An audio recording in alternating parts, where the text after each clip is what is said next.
Hello and welcome to another episode of the playonultra podcast. This is episode 56. 3 penises today. The Canadian guy is celebrating Canada Day, whatever that is. Independence Day, right? I mean, is it Independence Day? I don't know what the reason it is. If it's anything, were they ever other than colonized? What, by the French? Well, they're still colonized by the French, technically. A large portion of Canada is French Canadian. Celebrating I thought they used to be English, right? Celebrating don't they have the Queen on their money? Celebrating the anniversary of the July 1st, 1867 enactment of the Constitution Act. Don't they drive on the left side of the road as well? Or are they not one of the countries that drive on the left side of the road? Wait, I know that Hong Kong do. I think they're on the right side of the road. Oh. Because, it's the wrong side. I know that Hong Kong drive on the left. And I think Australia China is on the right still. I'm pretty sure most countries drive on the left. Yeah, because we didn't own China. We only owned Hong Kong. Hong Kong was the only British-owned portion of China. Which they really wanted to hold very badly. That's why they only let it go in 1997. And then we sold it to them. But they still drive on the left. Yeah, I think Australia, maybe? Yeah, even Malaysia drives on the left. Australia's definitely on the left. Most countries drive on the left, I'm pretty sure. No, actually, most countries drive on the right. Serious? What? Yeah, most of the Commonwealth drives on the left. But I'm pretty sure most of the countries on the planet Commonwealth drive on the right. a huge portion of the world? No. The Commonwealth is like some parts of Africa, Australia, some parts of Asia, but not many of Asia, much of Asia at all. Bit of Canada. Is India on the right? India's on the right. I mean, India's kind of just where they don't have roads. No, India might be on the left. No, I'm not sure. I know that we owned the Caribbean as well. I think there's a couple of islands in the Caribbean that. I know there's at least one island in the Caribbean that is half on the left, half on the right. I think it might be part of the Commonwealth. Then I know that I'm pretty sure that there's some parts of the Caribbean were, or as you like to say in America, the Caribbean. We do say Caribbean, yeah. Do you say Pirates of the Caribbean? Yeah, Pirates of the Caribbean. Yeah, exactly. No, that's Pirates of the Caribbean. Do you say Pirates of the Caribbean? No. Oh, okay, that's weird. Because you actually so. say Caribbean, but you don't say Pirates of the Caribbean. Caribbean. Yeah, I don't say the word enough to really I don't have a clear concept of how I say it consistently. I probably switch it up. If you like stand-up comedy, you should check out Eddie Izzard's little skit on American Idol. You see, I really don't like Eddie Izzard. Really?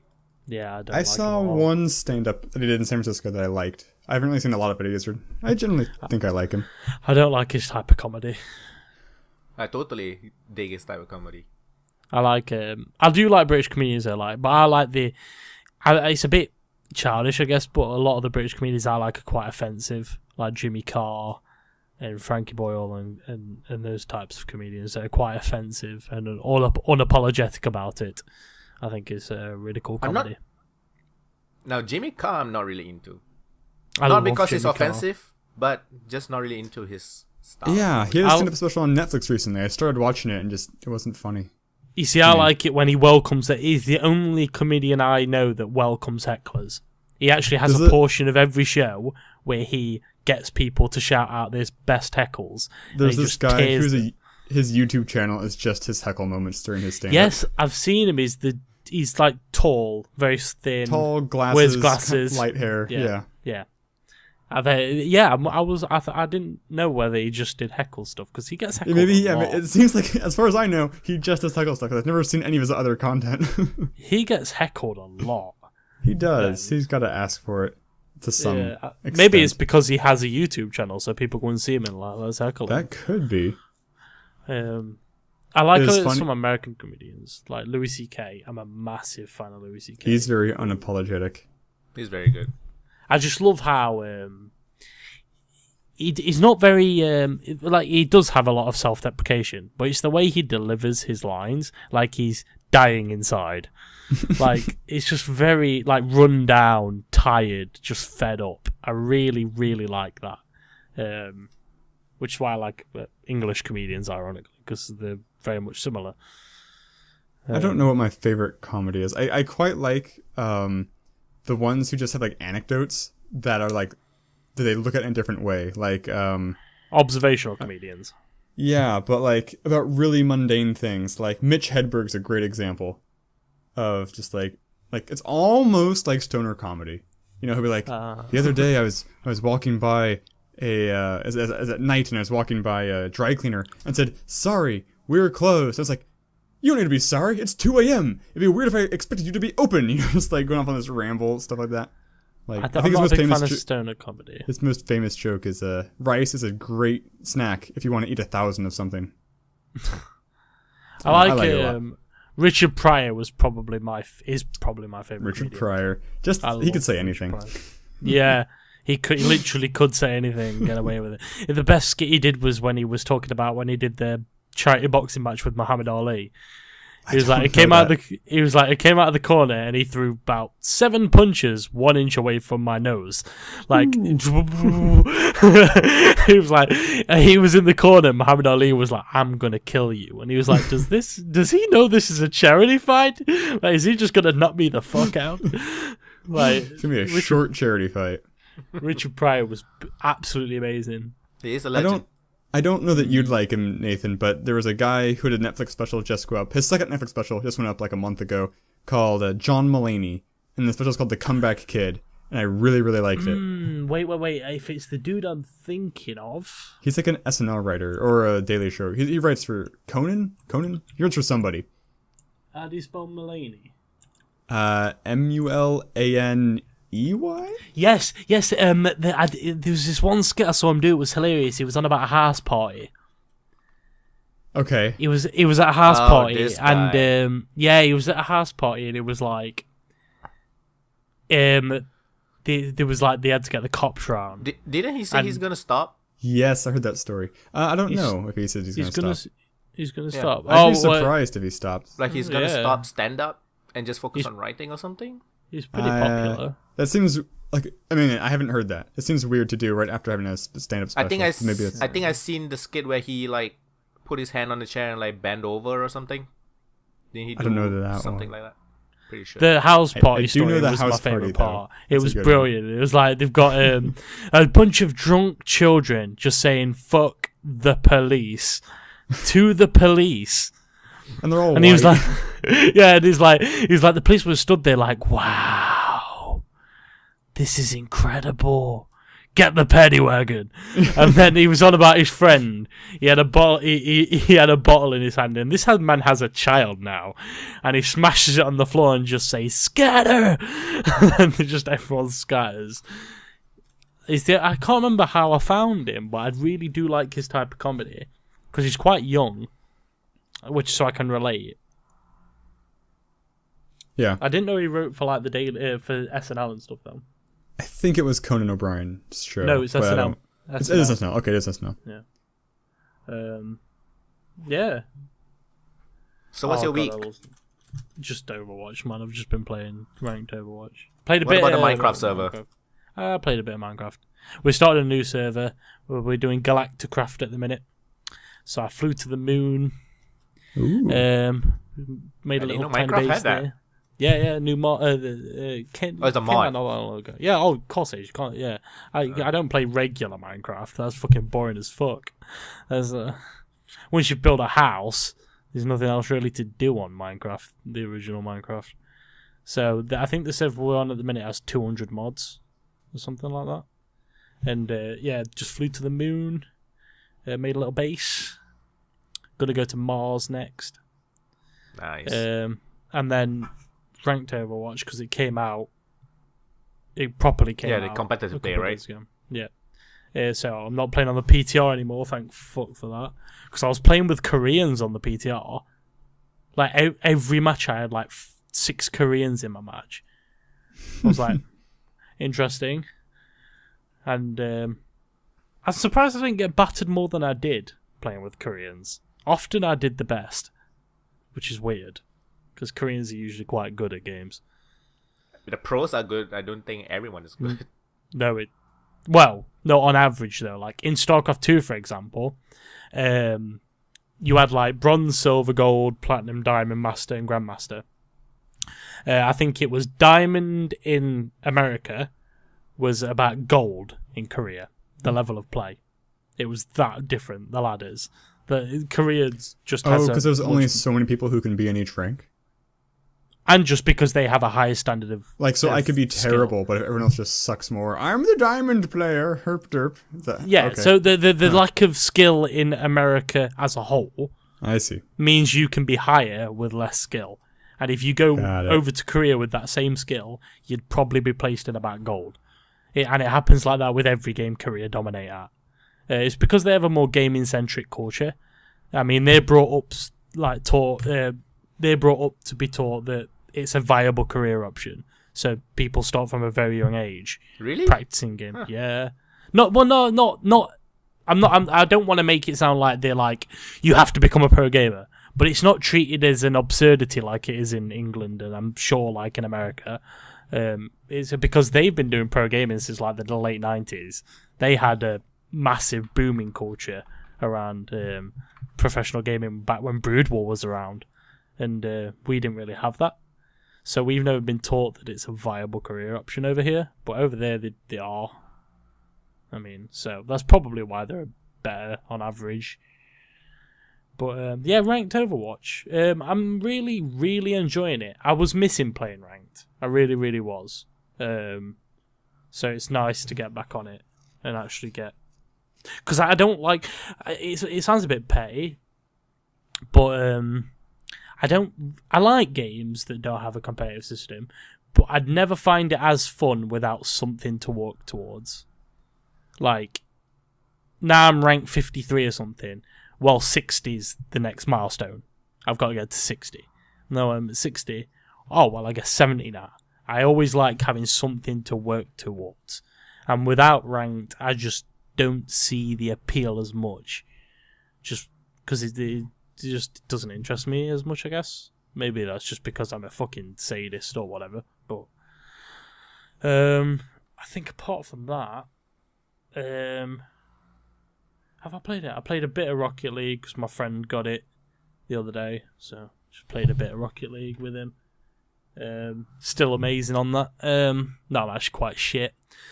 I think that's it. Yeah, just Overwatch, and it'll probably be like that for the foreseeable future. So, yeah. Are you still streaming? Yes, nice. I am streaming Overwatch. Yep. Oh.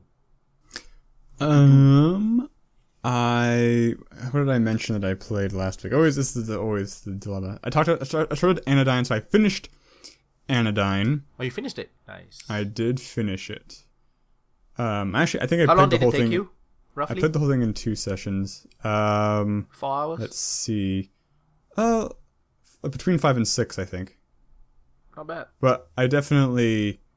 It can take a lot less. Like, there's a Steam achievement, I think, for doing the whole thing in 3 or less. Because I got really stupid and got lost at a certain part. It looks like a game that you can get lost in. Yeah. Because there's no world map. Like, you can't, like, nothing. zoom out on the map. You kind of just know stuff. There's no mini-map close to you. as well, right? No, there's like a mini-map. There's kind of a mini-map. They have a Metroidvania-style map. Yeah. Or the Binding of Isaac-style map. And you can't leave notes. But, like... Oh, right. Well, one of the annoying things about the map... So, like, let's say there's... The maps are just squares. Let's say there's 3 squares, and there's a line connecting each of them in a line. That doesn't actually mean... necessarily you can get from one end to the other. It just means both of the outside room screens can go to the middle screen, but the middle screen could have like a ravine in it or a hole, and you can't actually cross the middle room, and the map doesn't reflect that at all. Oh, okay. So it can make navigation a little tricky. But the game's good. Very surprised, actually. I really thought it was a JRPG. Yeah, totally. It's a Zelda game, basically. It's what it is. Yeah. But yeah, I thought it was a JRPG because with a broom. Just the way it looks. I like the broom. I hate the jumping. The jumping is terrible. 2D games like that, top-down 2D games, shouldn't have jumping. Just don't try, guys. I've never seen it work. Yeah. I don't know. There's always inconsistencies about I didn't watch things the on a episode that you Z-axis. jumped. Did it make like the character grow bigger, smaller, kind of thing? I don't think you actually grow bigger. I think you just kind of move up and have a shadow below you. Yeah, but that's it's the not problem. clear. Like you can't jump over some So it's not clear. projectiles. Like it's just. Well, it's because of doesn't the way feel the good. cameras. It's because the way the cameras thing. It's because you're changing axis is what you're doing. That's basically why it's so Yes. weird. It's Yes. because on a 3D game you've got 3 axes, so you can clearly see in proportion to the ground. But if you've got like barely 2 axes on a game like that, Like a side-scrolling game, you can do the jumping because you don't have to do Yeah. the Z-axis. The Yeah. Y-axis is the Z-axis. exactly. So yeah, the jumping was not great, but it didn't ruin the game for me. I just didn't enjoy any part of it. So yeah, finished Anodyne. I finished TikTok Isle. And that's everything for this week. Did you play an Undertale fan game? I did. Oh yeah, that came out today, didn't it? I did an Undertale fan game because it's free. Like I'm not gonna pay money to play Undertale, but it costs money. Yeah. Like I How haven't many bought a percent is it single off? game. Is I haven't this bought Steam a sales right single game on the Steam sale yet because I don't have money. I don't know how much. It's probably half off. It's 30% off. $7. Okay. That's too high. I mean, I don't have money right now. Okay, like Yeah. maybe at the end of the month I'll have money. But the Steam, I will not I have I money think it before the doesn't Steam help sale's that over. everyone says you should play it. That's true. I mean, so I'm a huge pessimist. I don't think it's gonna be better than Lisa.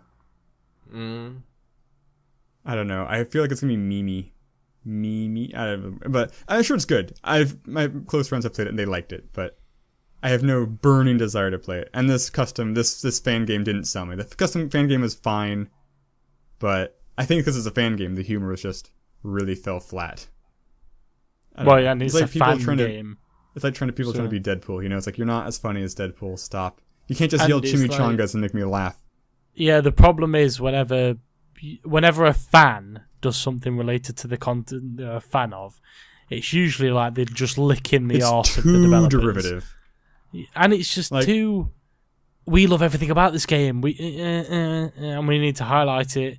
Like, because the problem is, if you ask, do you know if you ask in 5 years' time, if you ask the developers what they think of Undertale, they probably could list off 1,000 problems they have with that game. Sure. If you ask a fan 5 years later what they think of Undertale, they won't be able to tell you a single problem because that's the nature of the relationship. Especially with Undertale, because even current fans think it's a pristine gem of a game.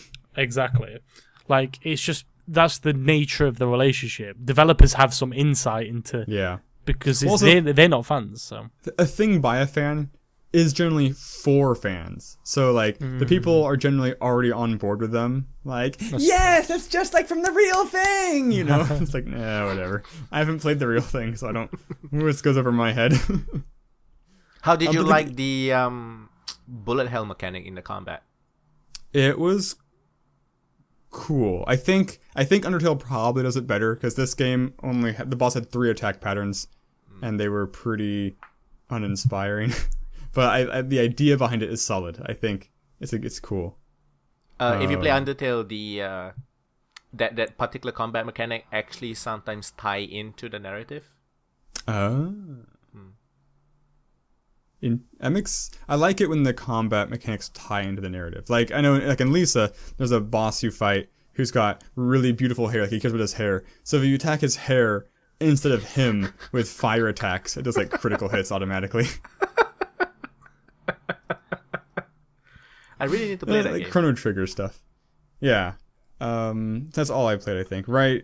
One thing I'm excited for next week. I have stuff for next week I'll talk about next week. But one thing I'm going to talk about now is Hover Revolt of Gamers had a big patch out today, releasing a whole new area, which is like a sewer system. It's still EA, right? It is still EA. But one weird thing they did. So one thing they did is the new area has its own like races associated with it. But unlike the previous races, which are just kind of like not random, but they're just like whatever races. These races are clearly, and specifically in the game, they're like, this race is the race that will challenge your top speed. This is the race that will challenge your jumping. This is the race that will challenge your grinding. Because this game's an RPG, where you level up. Level 10 is the max. You can put points in things like jumping, grinding, acceleration, speed. So the first race, the top speed requiring race, my main character, Foehamner, he, as far as I can tell, it was impossible for him to do it in the time limit. Because his top speed wasn't high enough. I have him really good at jumping and grinding, but I couldn't get him to do the top speed one. So what I had to do is start up a whole new character from scratch and just basically min-max him for the specific races, which doesn't feel great. It's kind of bad design, isn't it? It is a little bad design. They have said the reason they did this is because in the future, not yet in the game, they want it to be like the case where you're not really controlling one character. You're controlling one character at a time, but you can like swap to different characters instantly to like say, I need to have a good jumping guy, so I'll switch to my jumping guy and have him do the mission. Which is a good idea, but it makes this current area kind of difficult. I think I have a workaround. Basically, I just have a guy with 2 points and everything, so I'm doing the opposite. Rather than having one specialized guy, I'm having one super generic guy and just struggling my way through it. So I'm halfway through. I did all the races. I just need to do the sports ball mechanics, and that should be cool. There's an awkward moment, so I logged in. I didn't mean to go online, but I logged in online, and this guy recognized me from the video, and he's like trying to talk to me, but I'm like, I can't talk back because I'm recording, so I feel bad about ignoring that guy. But you mean like voice chat? No, just text chat. Oh. But yeah, I'm looking forward to that going up. Actually, tomorrow. I want to crank it out as soon as possible. But, one thing about the game, though, good. like, because I've seen videos of you playing it, it's definitely like, it has like a cel-shaded aesthetic to it, right? I'm not sure what the word is, but yeah, cel-shaded seems Some about sort. right. Yeah. But it seems like, like the color palette is kind of dull-ish. It has, the contrast is a little high. Like the darks are really dark. And the lights are really bright. But I see like a lot of dark. Or is it just depending on the area? It definitely depends on the area. Like, the problem I think maybe is when you first start the game, like with a fresh character, you're down on the ground level, and it's like a future city type thing. So it's like all these layers above you. So as you get higher, you get closer to the sky and the sun, so things get a little lighter. But there is also a day-night cycle. Oh, it's basically an open world. It's like an open Jet Set world. Grind. Jet Set Grind, Jet Set Radio type thing. It's very much, if you like Jet Set Radio, this is more of the same pretty much. You don't do tricks. You kind of just speed/free run around, and you can do jumps and stuff, but it's not like a Tony Hawk game where you're doing like actual tricks. And you spray paint stuff. Is there missions and objectives? Yes, there's all sorts of different kinds of things to do. There's NPCs will give you missions, which are always time sensitive. Sometimes it's like, hey, race me, and you gotta race them. Sometimes it's go fetch me a thing. Sometimes it's go deliver a thing. Is there like a main mission?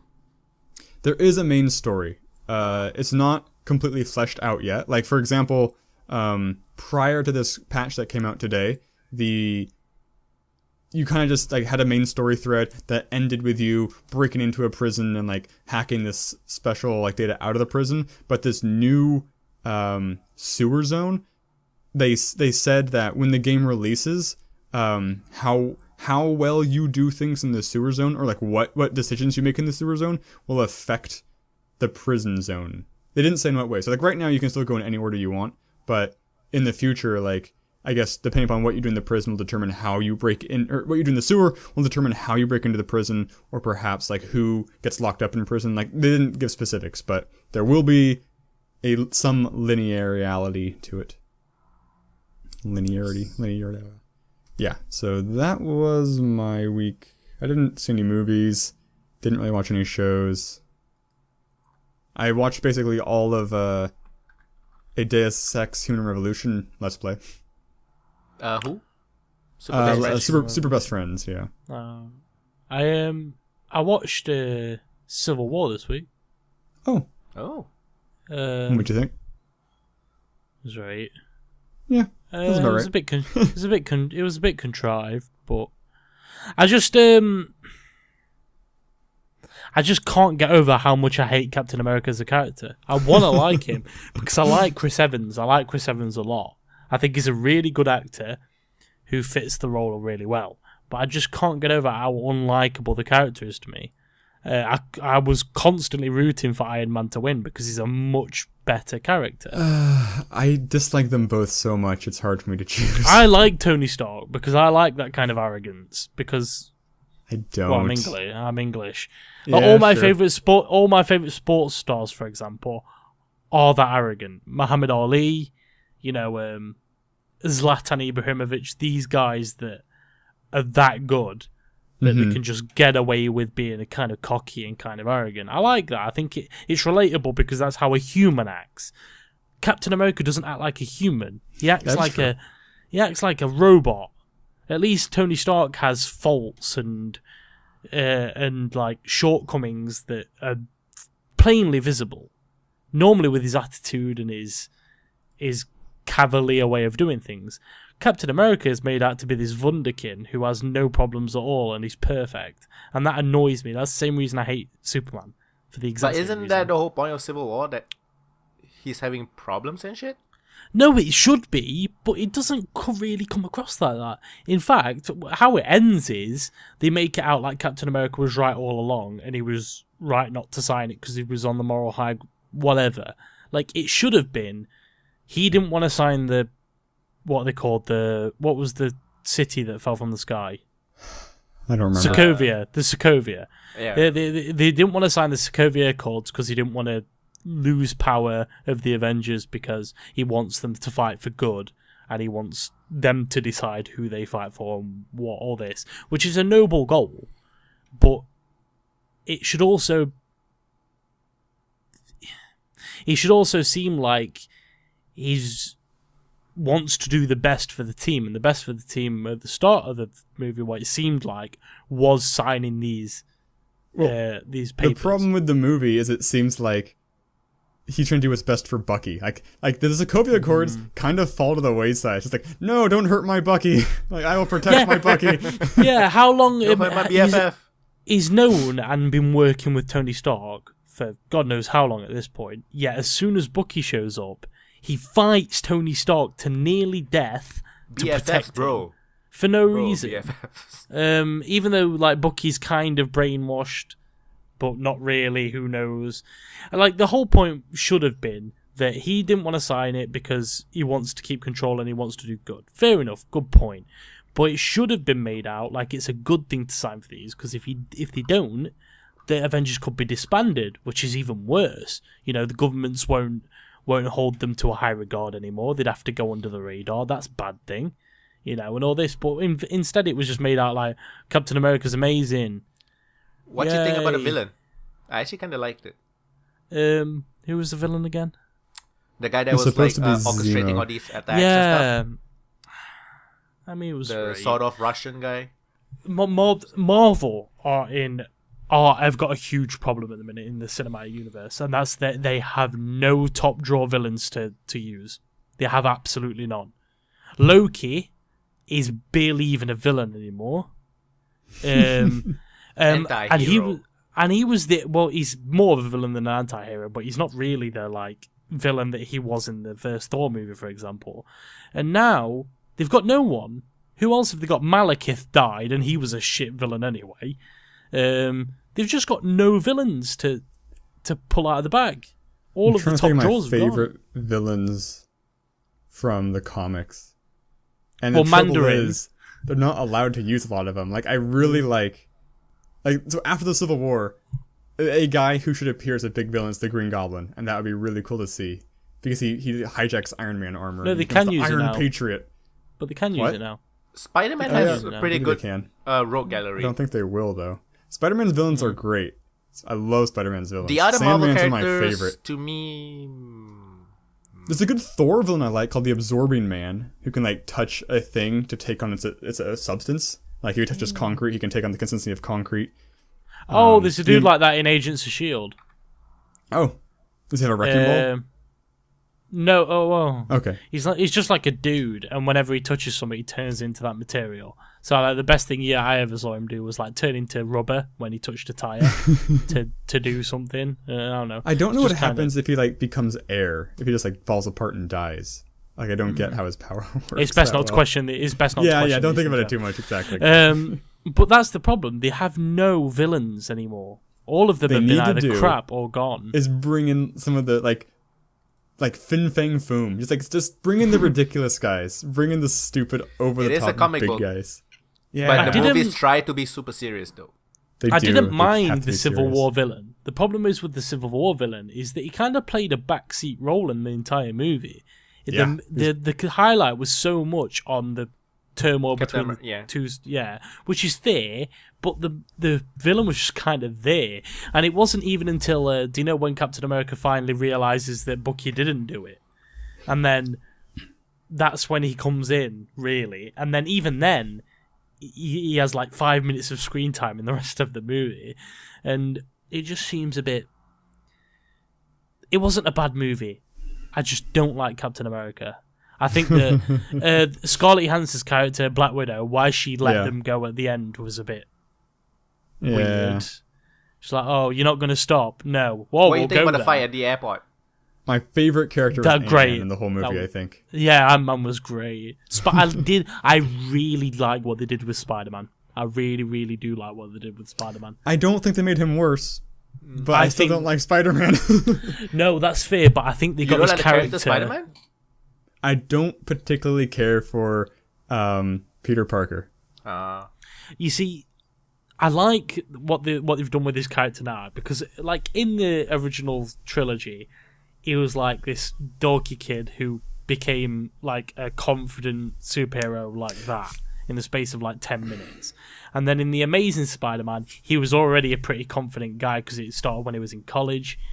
And then, but this one, he seems like he's just a goofy kid that has really poorly timed humour, but in a good way. Like, he'll come up with really, like, jokes in the middle of battle, which I've always liked that as a trope. It makes sense that you'd like him, I think, and why I wouldn't like him, because he's also really cocky, like Iron Man. I just love how, a trope that I'm really like is characters making jokes at ill-advised times. I've always really liked that. I do like that. I don't know what the secret sauce is that makes it work for, like, Deadpool and Flash for me, and fall flat with Spider-Man, and... Usually I don't like Spider-Man, but with this, like when he's fighting Bucky and the Falcon, and he's like, "Wow, you have a metal arm," and he's like, "I don't know if you've ever been in a fight before, but there's not usually this much talking," and he's like, "Oh, sorry." That part was good. I didn't like when he was fighting Giant Man, Ant-Man, though. I thought that was his joke's like, oh god dang it. Oh no, it's very hit or miss with me. The bit where we was talking about, have you ever seen that really old movie, Empire Strikes Back? I liked that, you see, because it's dumb, but it kind of it fits into his archetypal character where he is a very young guy, and to him it would be a very old movie. So it's kind of quaint in his He's mind, not that young. He's like 16, 17. I don't know. Well, right now in the books, he's like, actually, it's funny. I'm pretty dang sure Peter Parker is like a secret identity. Like, people don't know who Spider-Man is. And so it's actually really funny because Parker Tech is a direct competitor for Stark and Industries. Mm-hmm. Oh. And it's super awkward because Stark hired Mary Jane as like his PA. So even does Iron Man not know who Peter Parker is? I don't think so. Well, they got rid of that in this film because they definitely did. And they didn't even give him the cool Civil War Spider-Man suit. Like in the Civil War, he gets like this. Iron Man bribes Spider-Man to join his team by giving him like a cool suit with like metal spider arms on the back. Well, he kind of did do that, but not with the he did bribe him with the suit with stuff. Because he had a terrible suit. You never really saw it, but it looked kind of scruffy. I don't know. I have bad memories of Spider-Man ever since the third original Spider-Man movie. I liked the more recent Spider-Man. Oh, the Amazing Spider-Man. Yeah, Andrew Garfield. Andrew Garfield. Garfield. Which he's good. But it's like, do you know when he's dancing? Do you know when he's dancing in Spider-Man 3 though? He's got emo hair and he's just dancing in the street like proper. It was so. Cringy as fuck. Yeah. It really was. It was just an awful movie. I think. What do you guys think about Topher Grace as Venom? I'm like, I think it would have been okay if they'd changed his voice when he was Venom. Like, they didn't put any filters on it, and it was the dumbest thing ever. I think that this... Right, okay, I've actually got it, right? This is a perfect example of why the original Spider-Man trilogy annoyed me, right? And why the new ones didn't so much. So there's a scene in Spider-Man 2 or 3, I can't remember which one it was, where they're doing the whole thing where he's swinging from building to building, and then he lands on a rooftop and starts running along the rooftop. And in the background, you just see a massive American flag waving in plain sight behind him. That's the prime reason I didn't like the original trilogy. The symbolism is too heavy-handed? It just stank a bit too much like arse-kissing. But with the new ones, it's more about the comic books.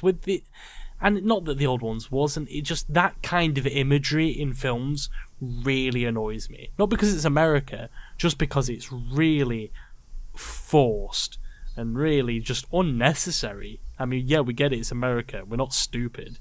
We're like, it's just... New York's in America? What? I know, right? Who knew? It's to me. I generally don't like it when comics get super, like, preachy.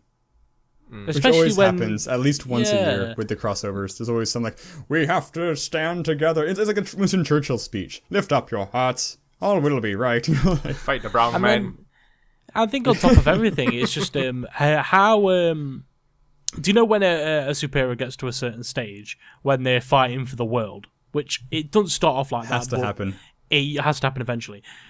The amount of patriotism involved at that point is mind-blowing to me, because patriotism confuses me anyway, personally. I don't get patriotism at all. Jingoism.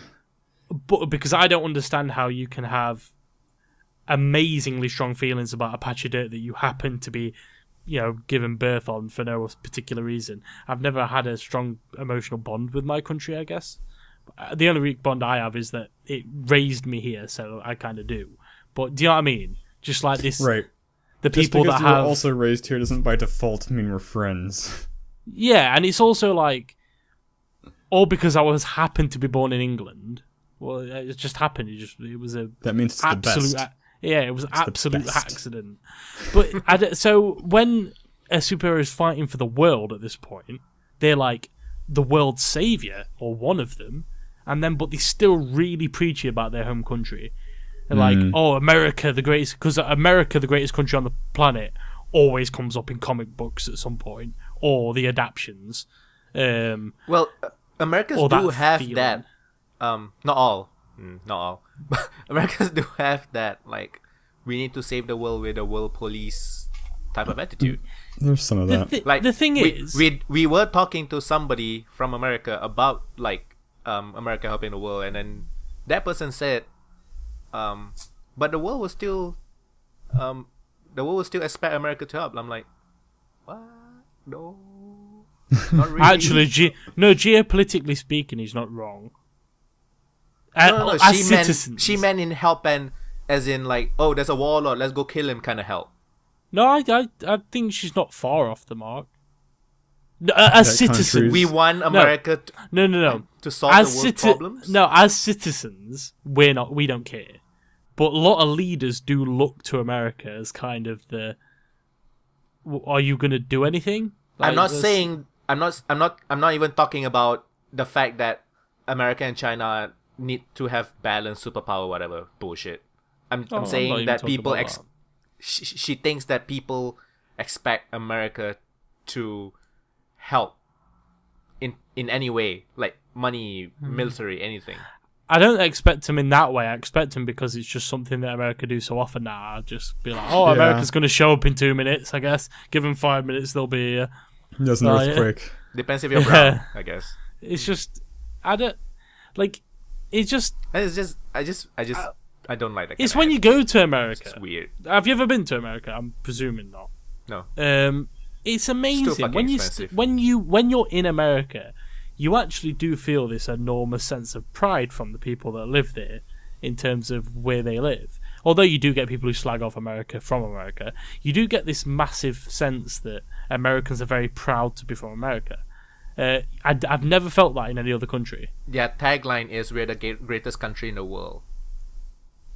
Yeah, Who I'm is not saying that I'm, line? I, It I'm totally not saying makes it's sense if they feel that way. no, I'm not saying it surprises me. I'm saying that I've never been to another country and had that feeling.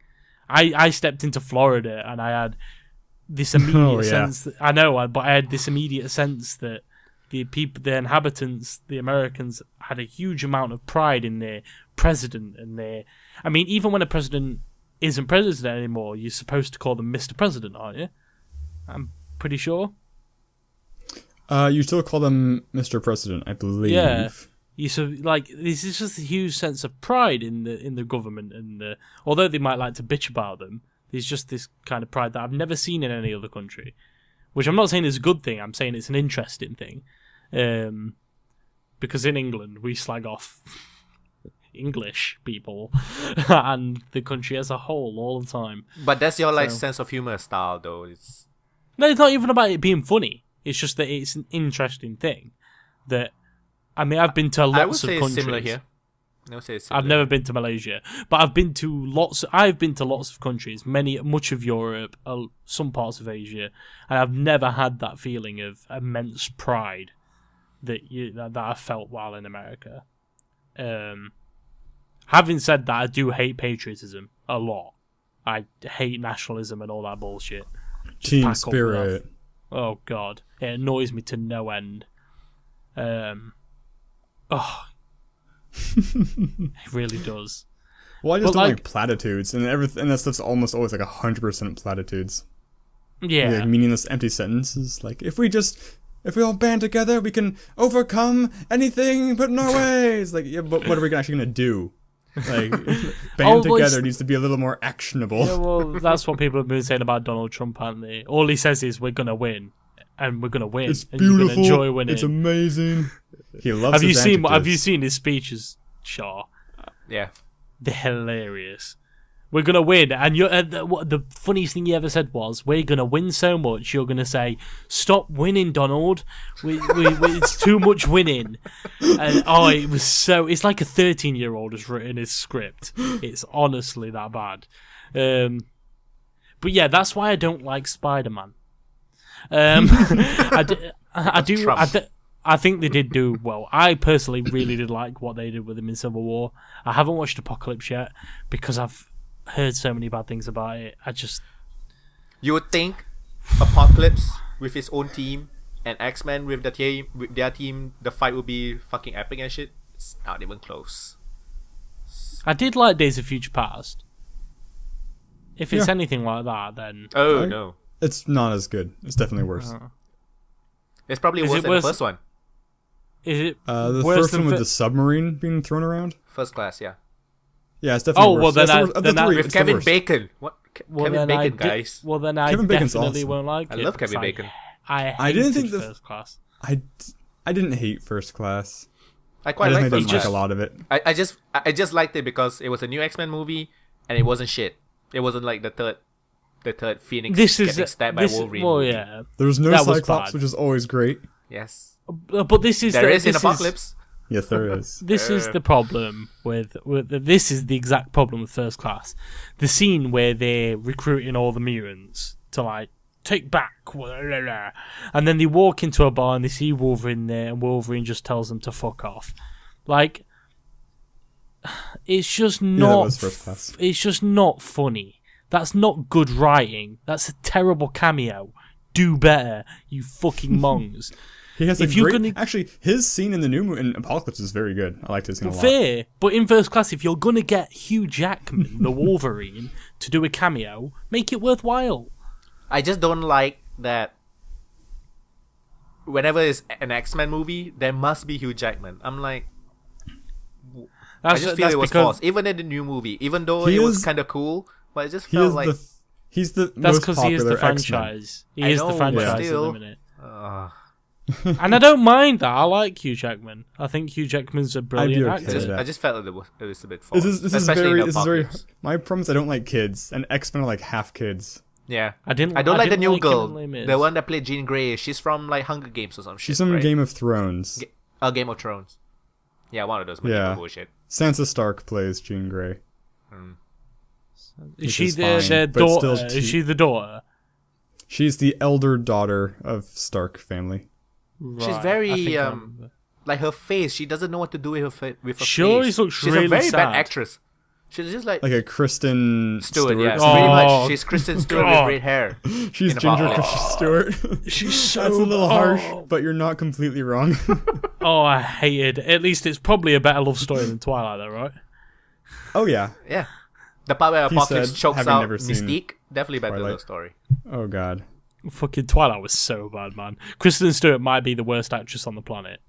I haven't Maybe. seen the new Teenage Mutant Ninja Turtles. I think it's already gone from theaters. I don't think want it's Does it to. just have like a Kristen Stewart? week. Yeah, no. Yeah, she's the April O'Neil, right?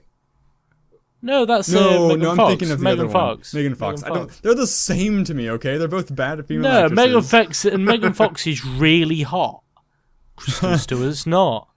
I mean, I don't think Megan Fox is that hot, but she is Oh, I do. definitely hotter than Kristen Stewart. I'd chop off my left nut to fucking. Smell her asshole. She's too Alright. spindly. For Alright, me. we didn't need to take it there. Like fucking hell. No, Shar. No, There's I a would big not. price to pay. Yeah. No, I'm. Oh god, yeah. Like Megan Fox in the first Transformers was like Jesus Christ. And Fo, when you saw Jean Grey, did you automatically knew the ending of the movie? What was gonna happen? I knew straight away. I don't know. I didn't really think about it. I couldn't just- help myself. I just don't like how Jean Grey's turned into like this taboo thing in movies now because of how poorly they utilized her in X-Men 3, The Last Stand. Like they took Phoenix, one of the most powerful beings in the universe, and have her die by getting stabbed. That is the definition of underutilizing a character. That's terrible. I always feel uncomfortable with Scarlet Witch because like her power level is so weirdly defined. Like we don't really know how strong she is. Yeah. In We the don't comic know book, exactly she's what supposed she to be can do. like freaking powerful or some shit, right? She's one of the strongest mutants ever. Yeah, because she's the one. I think it's been retconned, like so it didn't happen, or House it's of been M. rebooted, so it didn't happen. But yeah, House of M was her basically, where she removed all the superpowers of like 99% of the mutants in the world. Jesus Christ. Yeah. Don't know a lot about Scarlet Witch, personally. I wasn't think- big on X-Men. I think the way her power's defined is she can make the odds of whatever she wants 100%. It's like, so I want this to happen, so it's going to happen. Which Really? sounds pretty unlimited to me. yeah, that sounds pretty badass. So I don't know. In the movie, I'd she's get- all about telekinesis and Yeah. It's weird. mind Yeah, it's control. telekinesis. It's a bit like Jean Grey. Yeah, It's pretty like With- Green Lantern. freaky fingers. Yeah. Green Lantern. But I really do like Green Lantern. Green Lantern's my favorite superhero. I love Green Lantern. Just He's a question. definitely grown on me. How did I you don't love him though. I'm guessing you watched the movie. The one with Ryan Ryan Reynolds. Reynolds, yeah. It was Yeah, I've seen terrible. It was terrible. Did a small part of you die a little inside? Yeah, because I actually don't blame Ryan Reynolds like a lot of people did. Ryan Reynolds, I think, did his Yeah, yeah. It absolute had nothing to best. do Ryan with it. though. I think he did his absolute best to You should make blame that like the shit studio show and the work. writers and shit. Yeah, like And the he's CGI suit. actually he's physically embarrassed to be part of that movie. Have you ever seen him in interviews? He's embarrassed to be associated with it. And oh god, Does Green Lantern have any Earth-based adversaries, or are all of his enemies from space? I feel he's like the mutant guy. Yeah, like the big head guy, the guy they used in the movie. He's a human. yeah. I don't know. Well, I just like- feel like I like my favorite Green Lantern stories are like Green Lantern core stories, not like Green Lantern of Earth stories. I just like the whole willpower thing. I know it's a bit corny, but I really really like that. I just like it speaks to me in a lot of ways. Like you could do this if you have enough will, but that's a really cool thing to me, and it's very original compared to a lot of the powers that the superheroes have. Because you have like people who can fly, and Superman who can lift buildings. You got super strength, it's and unique, super I speed. guess. You have that for all the emotions, like Larfleeze. If I'm greedy enough, I can make anything happen. 'Cause Yeah, his but ring- no, but like, but I mean, actually using that is actually quite unique in a lot of ways because you've got super speed, you can run really fast. But Green Lantern, he's got a ring and he can make anything he envisions a reality if he's got the willpower to do so, which I think is a really cool. What is that power story to have. arc when Hal Jordan pretty much destroyed the universe and recreated it or something? I don't know that one. Yeah. Hell Jordan. I know Hal Jordan was fused with the Spirit of Vengeance for a while, I think. Which is kind of like DC's Ghost Rider, but way stronger. I'm not a massive fan of Hal Jordan. I like to John... Kyle Rayner? Oh, John, yeah. John is a black guy. John Stewart. Yes. I always forget John Stewart, because it's friggin' Daily Show. I do love both of those John Stewarts. John Stewart is the black guy, right? Yes. He is It's a definitely very the white best. name. He's the one who's going to be in Justice League. In the Justice League movie, it's going to be John Stewart. Nice. Do we know who's playing him? No. Have you ever watched Fast and Furious? No, none of them. Tyrese. One of the Tyrese is apparently a candidate for John Stewart. When you say Fast and Furious, like, can't be Ludacris, so it should be Tyrese. Apparently he's a candidate. It's not confirmed, right? Or even close to confirmed. Nothing's pretty much Idris every Elba. other Get character. Idris Elba to do it. Hey, if you got I to, do he's want kind of the to, go-to guy right now. I really would like to see. I would Idris actually Elba. be okay as well if they got the guy who plays Luke Cage to do it. Yeah, I think the only characters they haven't cast yet. We're just choosing bald, big black guys, right? Fucking Pretty much. racist, Yeah, motherfucker. pretty much. That's what he looks like. What about We didn't draw him. they haven't cast Martian Manhunter and they haven't cast Green Lantern. I don't know if they haven't cast anyone else yet. Him out of Game of Thrones is Aquaman. Right. Momoa. Jason Momoa. Jason Momoa. He was Seeing- huge.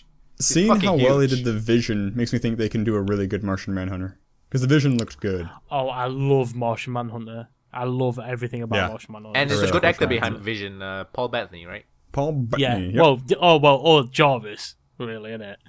Let's just be real. It's Jarvis. Although he was written so hypocritically, because he's like, we should sign the Accords because we need to be accountable for our actions, and then he's the one That does the most lasering damage air to to the control towers in half with his mind. Like he destroys way more than anybody else in the movie. Well, it's because I think that actually goes towards his character, though. He's a relatively new being.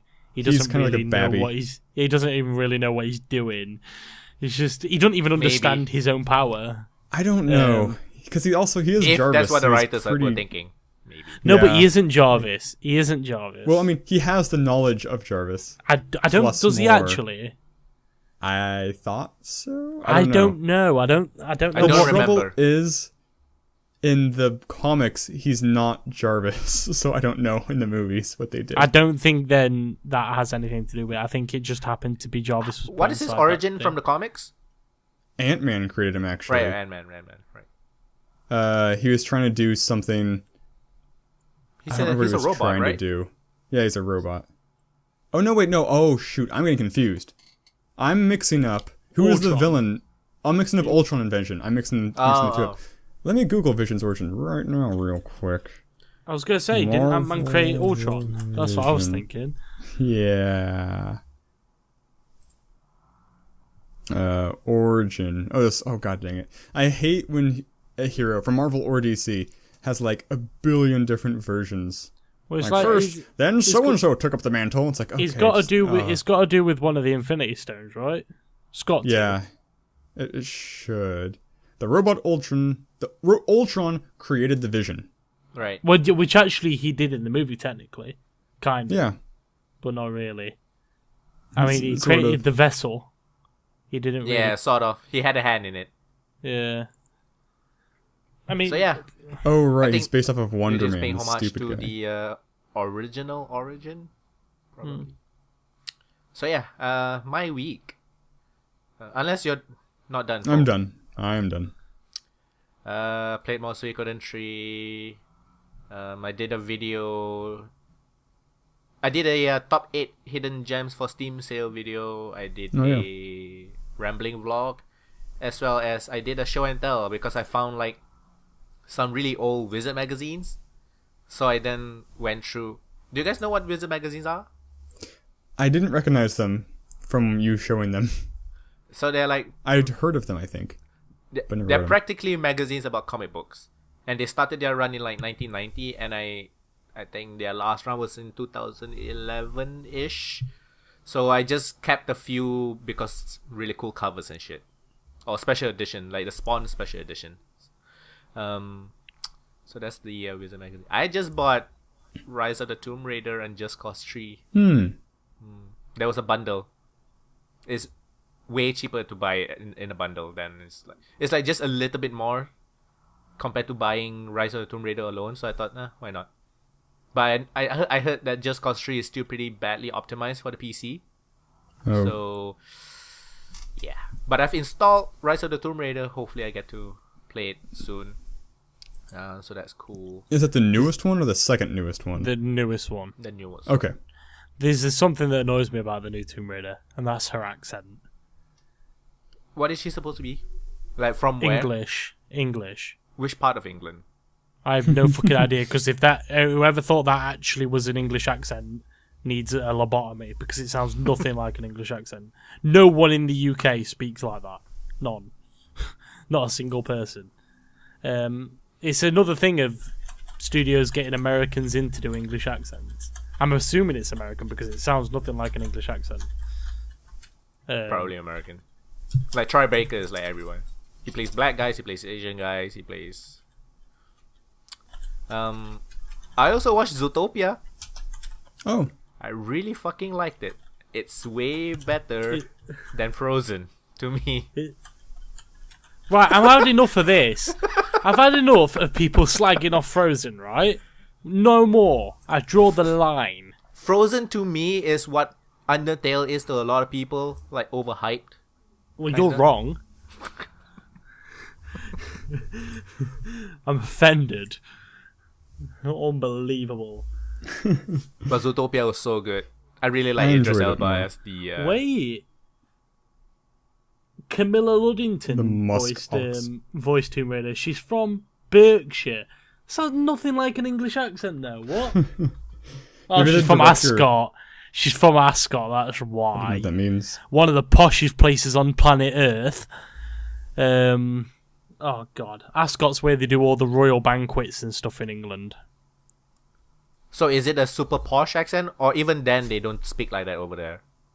The majority of English people don't speak like that now. That's so the you mean the Queen's posh English. So the posh do speak like that? Kind of, but not as forced as... I'm guessing the writers told her to amp it up a bit to make it sound clearly English when it's not. No, I'm surprised by that. But she does live in California. Yeah. So I don't know. She was in Grey's Anatomy. Oh, whoop-de fucking do. She was in a thing called William and Kate. The movie, yeah. Oh, she played Kate Middleton. Huh. Oh, fucking Christ. They made a movie about William and Kate? Fucking kill me. Holy honestly, shit. How is this 4.9 4.9 over 10? It's higher than Batman vs Superman. What? I blame the Americans, because the Americans are the only reason people give a shit about the royal family. Americans give so much of a shit. It's because they don't have a royal family of their own. People who have royal families don't give a shit, except for Thailand. Thailand, they love their king. Like when the royal wedding was coming about, everyone in England was like, it's just a wedding. People get married every day. Why do they get special treatment? Because they were born into a family by sheer luck alone. Makes no sense to me. Monarchs make no sense to me whatsoever. It's fucking such a stupid system. Royal families are a waste of air. Fucking hell. So yeah, that's about it for my week. You Do you guys Overwatch want to yet? go on? You got No. Overwatch yet? No. What the fuck, Shar? It's the Steam sales. It's not a Blizzard sale. If you've got the money to buy Tomb Raider, you've got the money to buy Overwatch. Probably But not. I've used the money already. Well, that was your fault, and that's a fault that you have to live with, young man. Because, yeah. Just saying. I'll see. End of the year. What? What have you What? What? End of the year? Yeah. Playing the long con, are we? Fucking hell. So, yeah. Let's get on to some happenings Let's get right into the news.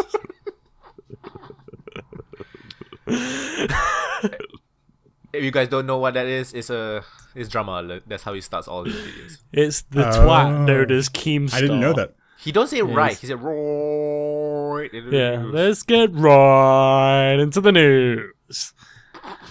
He's a massive cunt. So is that He the is a secret massive to cunt. success? Is just if I talk funny enough, people will flock to me. No, people don't flock to him. Everyone hates him. No one likes him. But He there's no has such his thing as fans bad though. He publicity. has his rabid fans, which is fucking Yeah. nuts. Rabid. Well, so does Who everyone. goes around, telling people, harassing people and shit. There's actually a new YouTube channel, not really new, but another YouTube channel that is doing something similar but better. Basically talking about news regarding YouTube and all that stuff is Scars. The name of the channel is called Scars.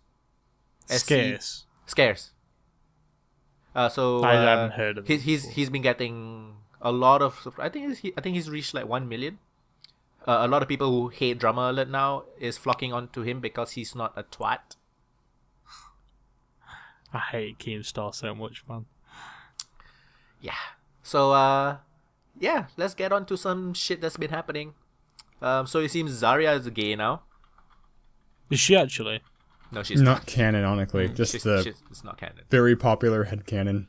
So the reason why she's gay is because she's big and muscular. Because she's big, muscular, and has short hair. Short hair. Freaking. I don't have a problem. You people are with creatively her bankrupt. Yeah, I don't have a problem with her design. I have a problem No, with what I people love are her assuming the design. design means. Love her design. Yeah. Big, strong Russian woman. Yeah, I like that. But I really like it's that. also ironic because she I like is playing Russian. as her as well. Zoe's Really like her good, voice man. as well. Yeah, I really do like why Zarya. is she She's one of gay? my favorite.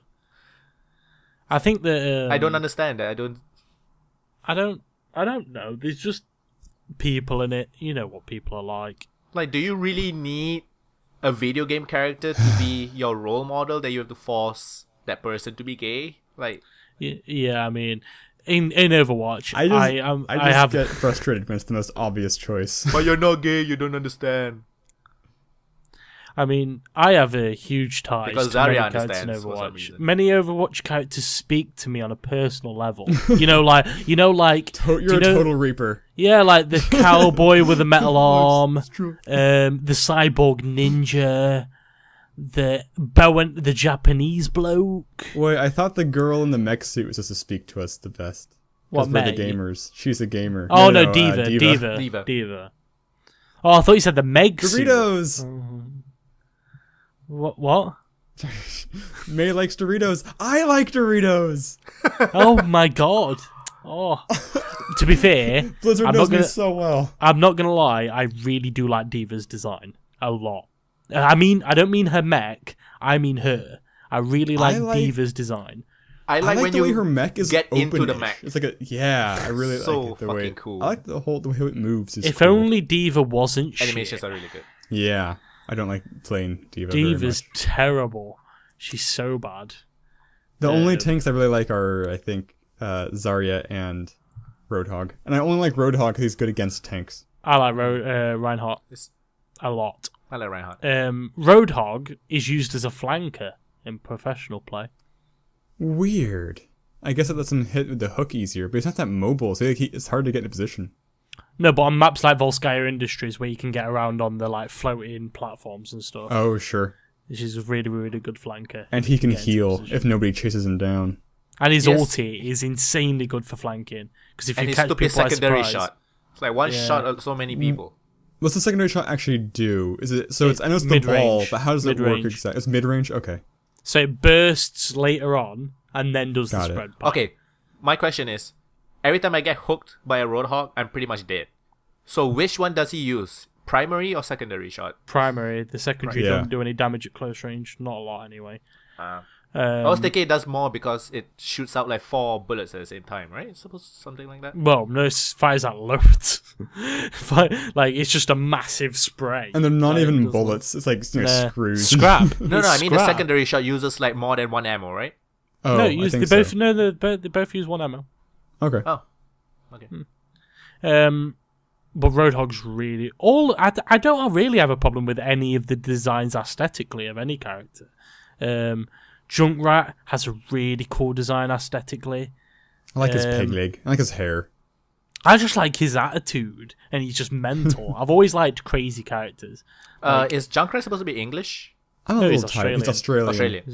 So Roadhog and Junkrat are Australian. Buddies. May, I really like May aesthetics. I really I like her May's robot. aesthetic. She's definitely one of the top waifus, I guess. It's because I she's just the like- biggest boobs. She's just the cutest motherfucker. She's just the cutest thing. She's incredible. It's just like all the massive clothing, and she's on like, because on Temple, I was saying to you, on Temple of Anubis, she'll complain about being really hot and like being overdressed and stuff because she's in like the middle of Egypt in like winter gear. I just think I really like the aesthetic, especially on a Yeti Hunter one with the boots. I do really like the not a flamethrower character, but a frost thrower. It's just kind of neat. It's a small change, but it's a difference, which is nice. So, yeah. Anything else? Yeah. No. What were we saying? How did that start? Yeah, I don't know where that started. I know that Zarya there's- being gay. Oh, yeah, sorry, there's being gay. there's an update, by the way, for Overwatch. Might be the What's in biggest it? update yet, guys. What? Do you know the Big. basketball hoop at the start of every round? Oh, I saw that. Oh, yeah. If you score a basket, there's now confetti. They also made the ball bouncier, apparently. Yes, bitch. I'm so excited.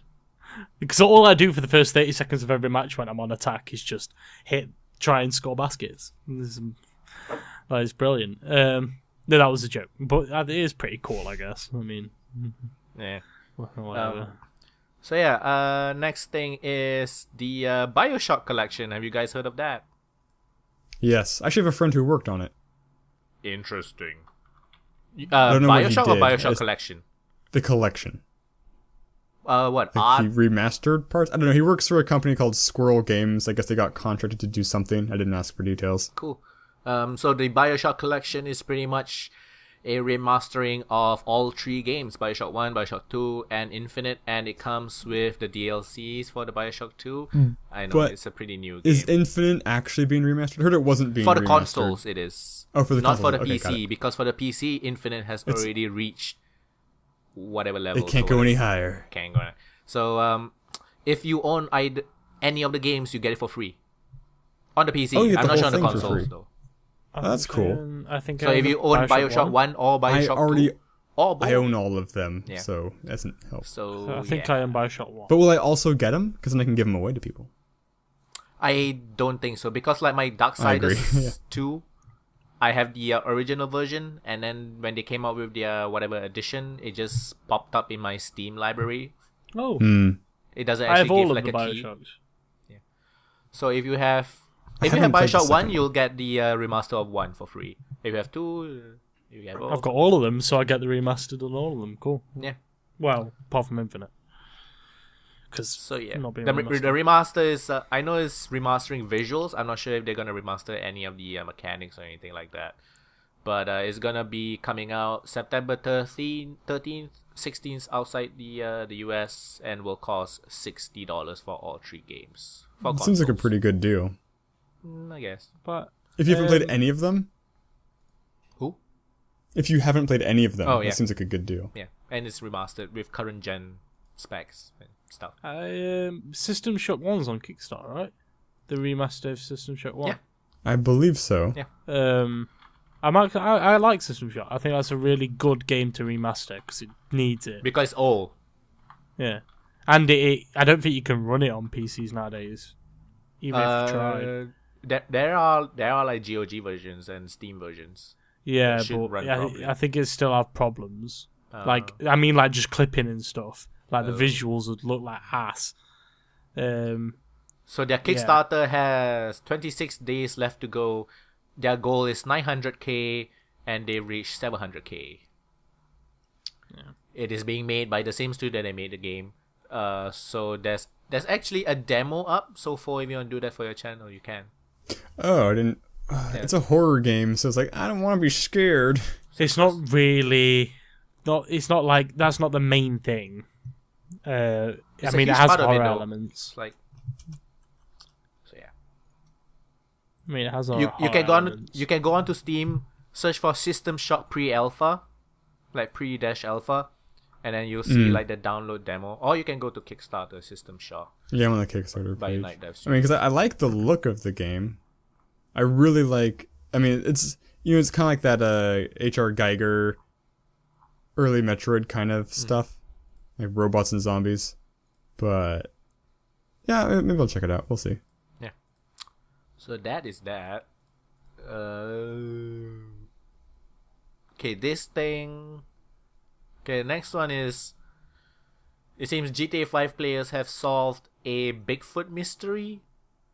Oh. So like last year, they found a golden peyote plant. How do you pronounce that? Peyote? How is it spelled? P-E-Y-O-T-E. Peyote?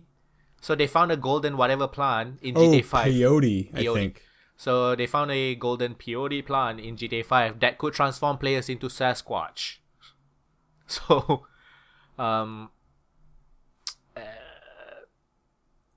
Slow news that's week, pretty Shar. cool. This story is... I should look up where that is. What? I was just making a joke. I says it's a slow news week, Shar. Very slow. I'm not even gonna bother because the article is really fucking long and I did not read prior to recording, so fuck this shit. So what was the part that they solved though? They found like in-game code or something. I'm not sure. Oh My god, it's so long. Where the code led them to the regretting plant? it right now. What? I could see it rolling down your glasses whenever you scroll down. I could just see all the pictures and text.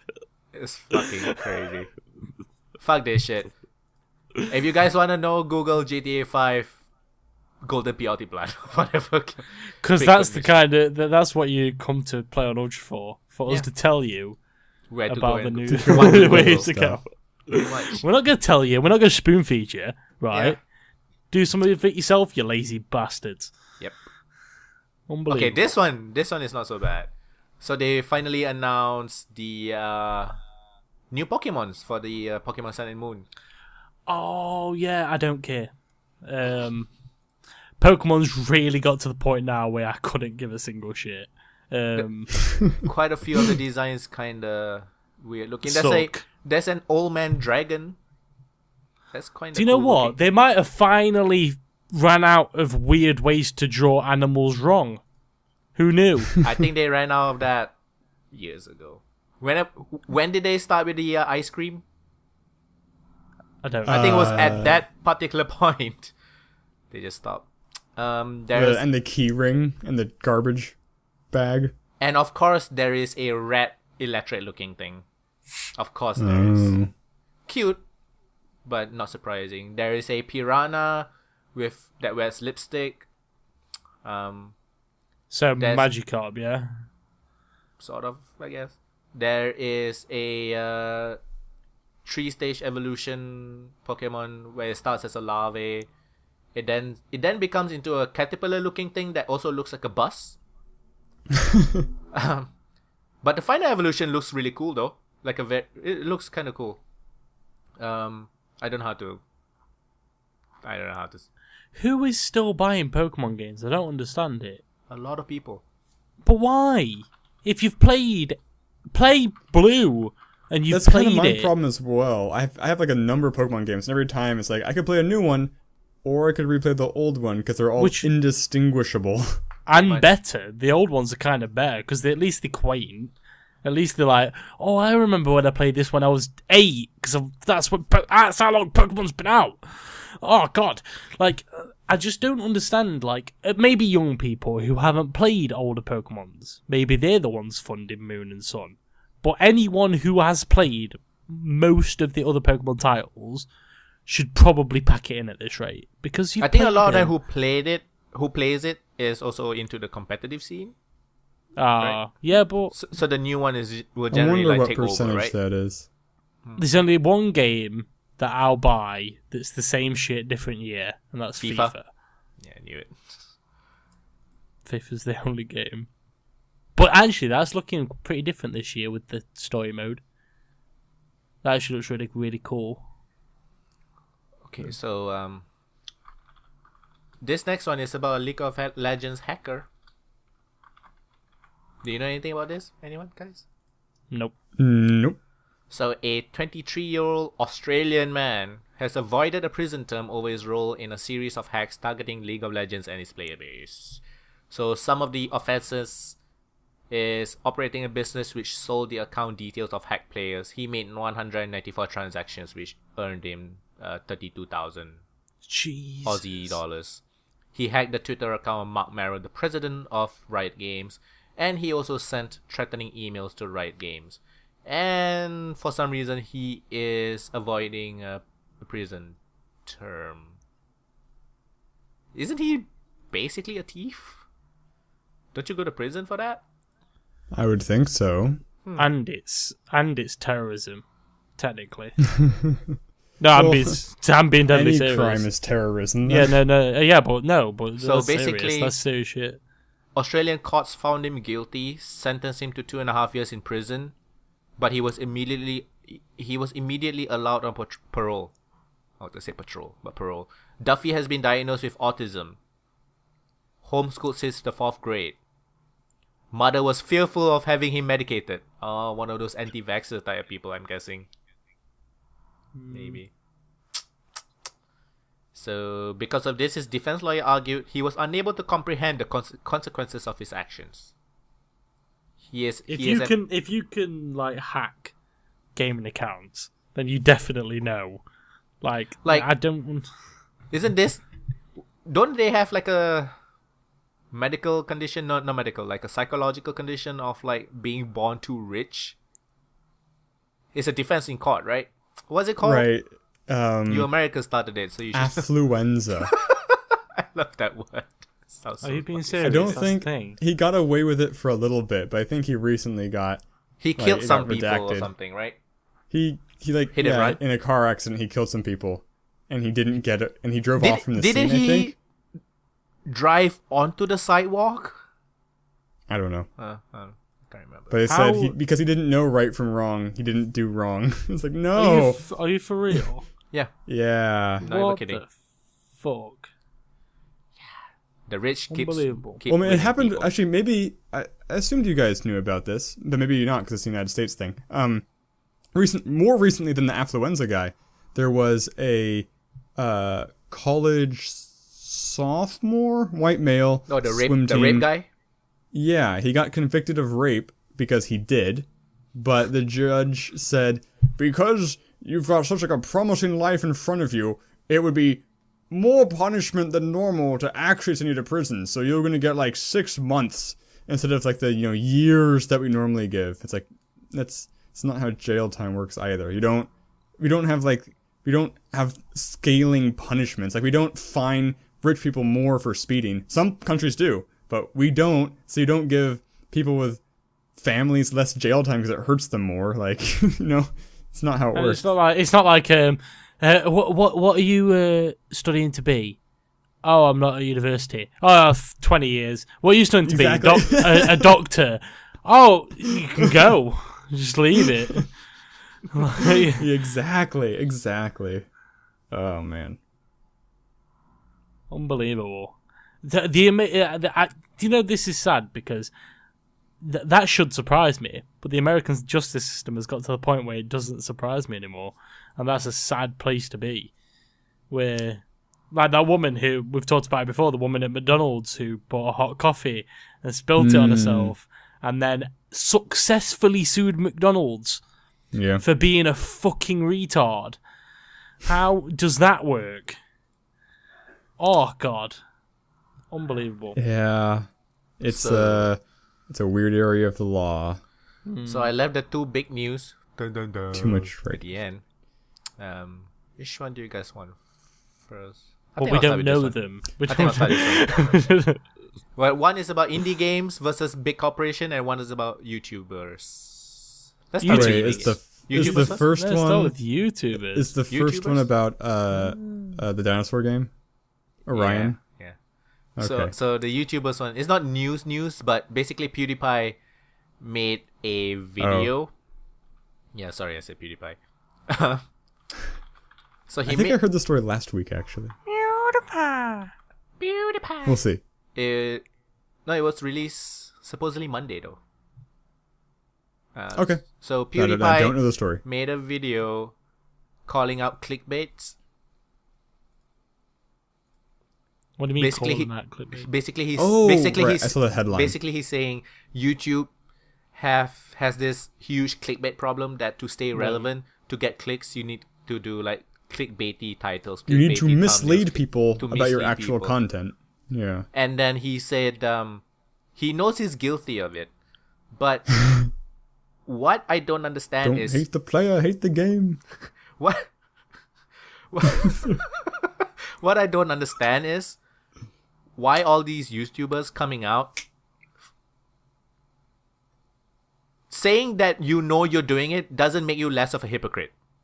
That's true, but they feel like it does. And people are defending them for it. Like, I don't understand that. Like, the last time when YouTube was at the peak ends justify of the the drama means. parts, and then PewDiePie came out with the drama stuff, Markiplier came out with the drama stuff, and then they said they know sometimes they are also responsible for drama, and that they say they don't want to talk about it, but they're making a video about it. Like, so just because you acknowledge it doesn't make it any less worse. I think I don't disagree. It is nice to see some kind of self-awareness, though.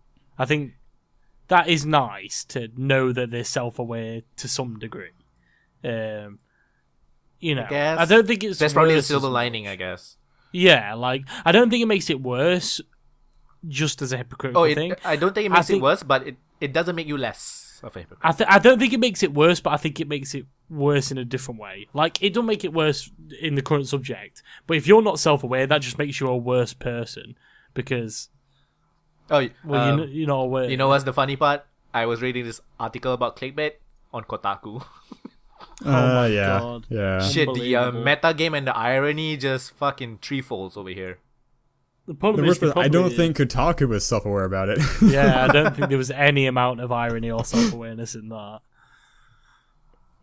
Oh, just like the thing is, there's one YouTuber who epitomizes clickbait above all else, and you'll know him, you'll hate him. His name's SoFlo Antonio. SoFlo Antonio is literally, you don't know him, though. No, sorry. Have you ever been on? Do you go on Facebook? I do go on Facebook occasionally. Have you ever seen a video on Facebook, just a video on your newsfeed, about someone pulling a prank or kissing how to pick up women and all this bullshit? Oh, I have That's heard. SoFlo Antonio. I know the stereotype of the pickup artist. That's SoFlo Antonio. What SoFlo Okay. Antonio does is he takes videos that he steals. He takes other Doesn't ask for videos that permission, people have or made, doesn't ask for permission, puts his logo on the bottom left of the screen, and then puts it up on his YouTube channel. And then sometimes he puts like a black bar on the top and the bottom, and with words. And then he makes clickbaity titles. And Facebook clickbaity- doesn't have any sort of like copyright or takedowns or whatever. or so fail safes or anything. So like if you that. actually own the video, you basically can't take it down. A lot of huge Facebook pages, their strategy to building fans, because a huge Facebook fan page is worth a lot of money. So their strategy is to get the best videos and just post it as their own, pretty much, with no credit given whatsoever to the original creators. What I find funny is a lot of people that read the article has commented that he really can't. He PewDiePie doesn't really have a place to complain, because he is like, he's probably the most, he's getting the most out of it with using clickbait. He is the number one YouTuber. And But he doesn't really do clickbaity stuff, does he? I haven't watched doesn't him in a need while. to. the thumbnails and stuff are quite clickbaity. A lot of like boobs and stuff like that. Oh, I did not know that.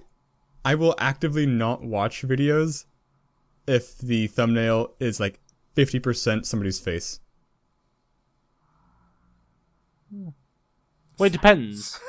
I mean, maybe. No, I haven't really seen It depends. any If it's a like that. vlog, I guess if it's a vlog, I guess then I it's okay. understand why, because whenever you see like a huge face on the thumbnail, and then he's gonna be one of those kind of YouTubers, right?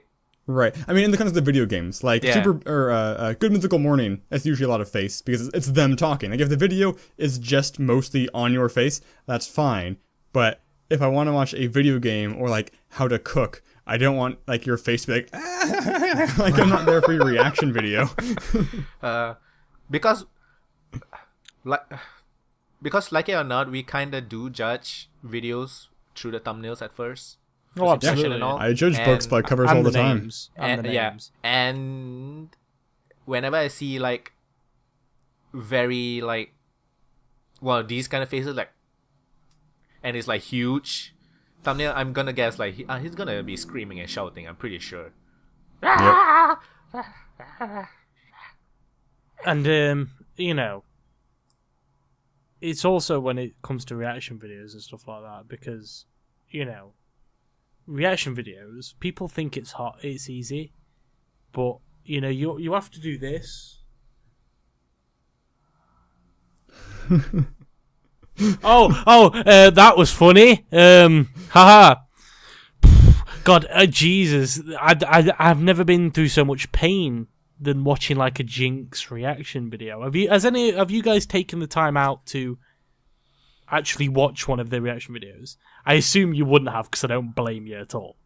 But I've watched some of the what's that two black guys? What's his name? Yeah, I know who you're about. Whatever is that. There's Jinx and then his brother. Yeah. And then so I urge you though, just watch one of Jinx's videos. Just one. Because you need to appreciate how utterly bad his content actually is.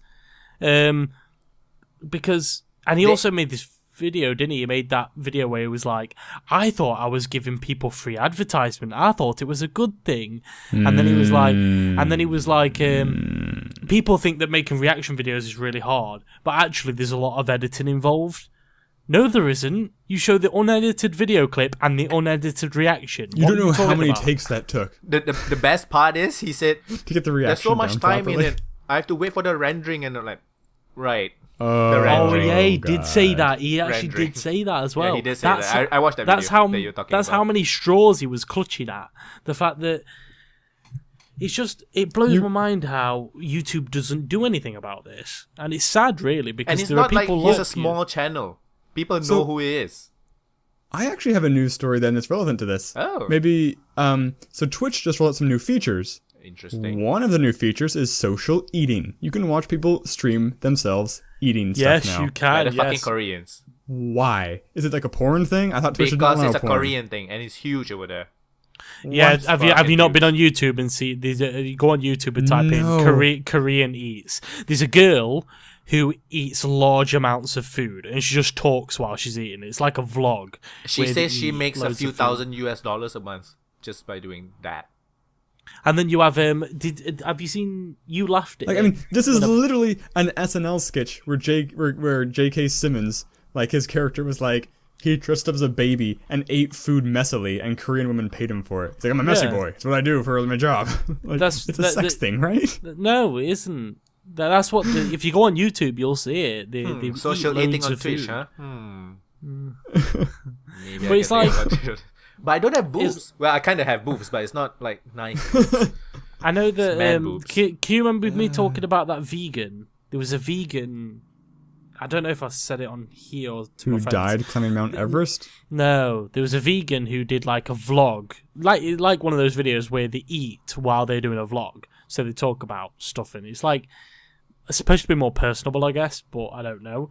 And he found cheese in the tomato sauce, in the sauce that they used on the pizza, and he went fucking mental. He rung up the he rung up the restaurant awesome. On that's camera. Entertaining. He rung up the restaurant on camera and he was like, "I'm just calling to ask if you put any dairy products in your or human or animal products in your sauce." Human waste. And then like the first couple of times they didn't really get what he was trying to say, but they was like, "No, any like animal products like eggs or anything like that." Objection! Leading the witness. Sorry. And all you could hear from the phone was "yes, cheese," and you hear it, and he just throws his phone at the wall, and he just goes mental. He goes to get the dental floss, and he just starts flossing his teeth for the rest of the video, and he like tries to start a story. like, and carry on the story that he was talking about, because he was telling the story when this happened. So he tries to carry it on, but like every 30 seconds he just goes, "I can't believe that, man." You know, just if you guys want to out there want to encourage other people's bad behavior, then that's okay, but I'm not going to do that. I'm like, "Oh, you a vegan? I didn't know." You know, because you haven't mentioned it you didn't mention it in the first 4 seconds of the video.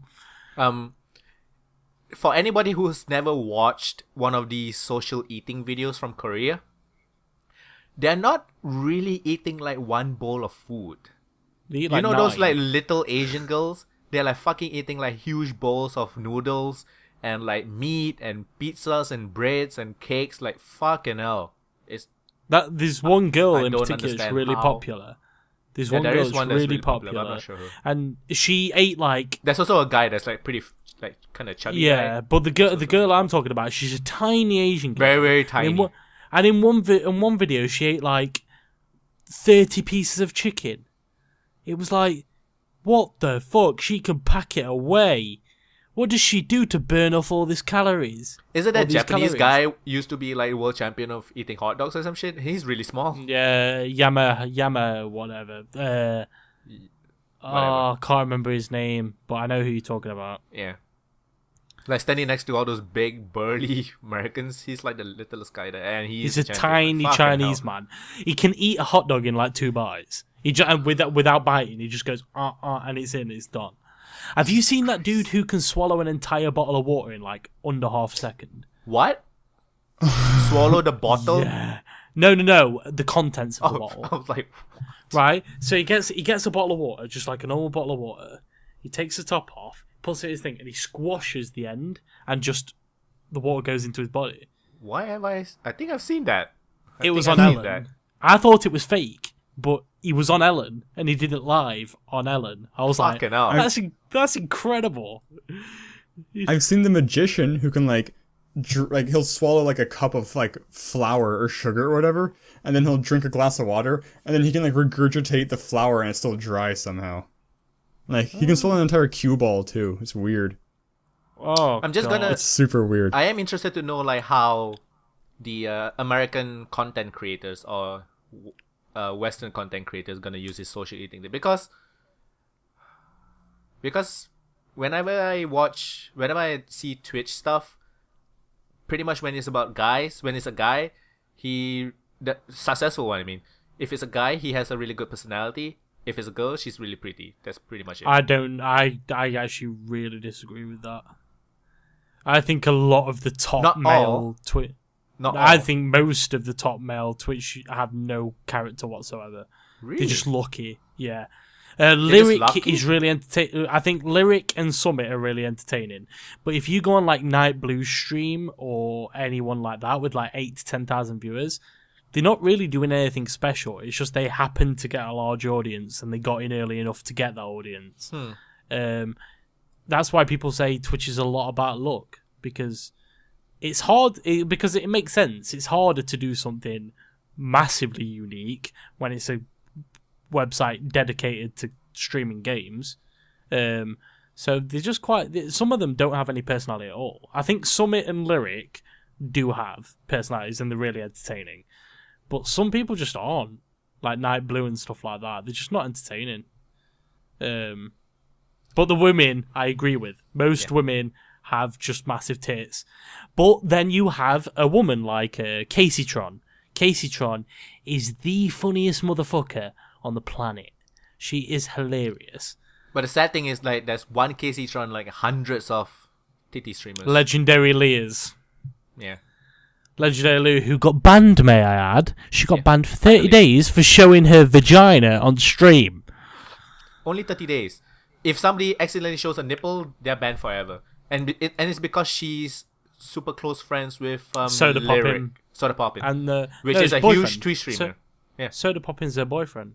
So, yeah, if you want to show penises and vaginas, make sure you're friends with huge Twitch. Legendary Leah, I think someone counted the amount of times she showed something explicit on stream by accident. If anyone there is like a highlight video on Twitter. Yeah, there's like 12 times, I think now. 12 times she's showed either her arse, her tits, or a fanny on stream. For all the Americans out there in England, fanny means vagina. Vagina! And then, like 12 times this has happened, and she's only been banned for 30 days.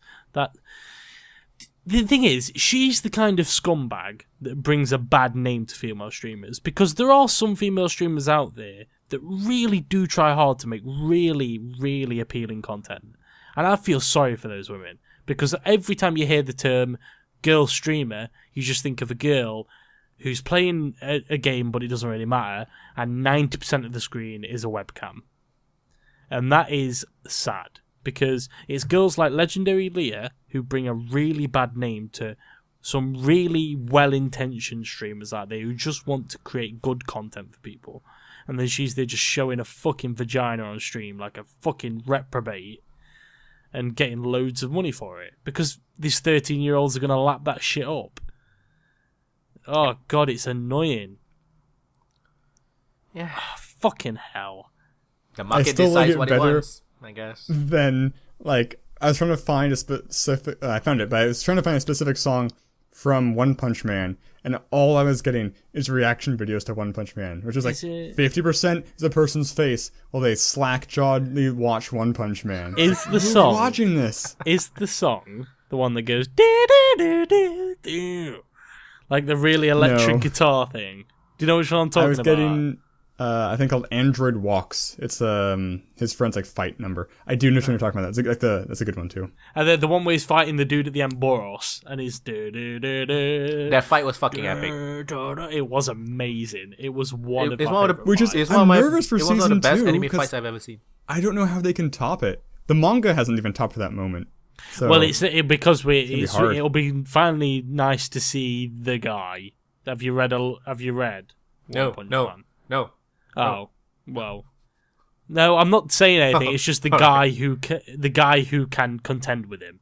Not gonna, because obviously it's going to come. There's going to be a guy. There's going to be a guy. And he's coming into it next season, I think, or the season after that. Nice. Can't wait. The studio is working on a new anime that's going to start airing out my calendar on the 11th, called Mob Psycho 100. Oh, I thought you meant a new season of One Punch Man. Sorry, no, a new show. You dickhead. But it's got the same animation. I don't give I fuck. think it's gonna be good. Is it One Punch Man? Is it One Punch Man? No, it's not. It's Back Mob off. Psycho 100. It's 100 times better than One Punch Man. Although it doesn't involve a high school kid, which is not good. What's it called? Mob Psycho 100.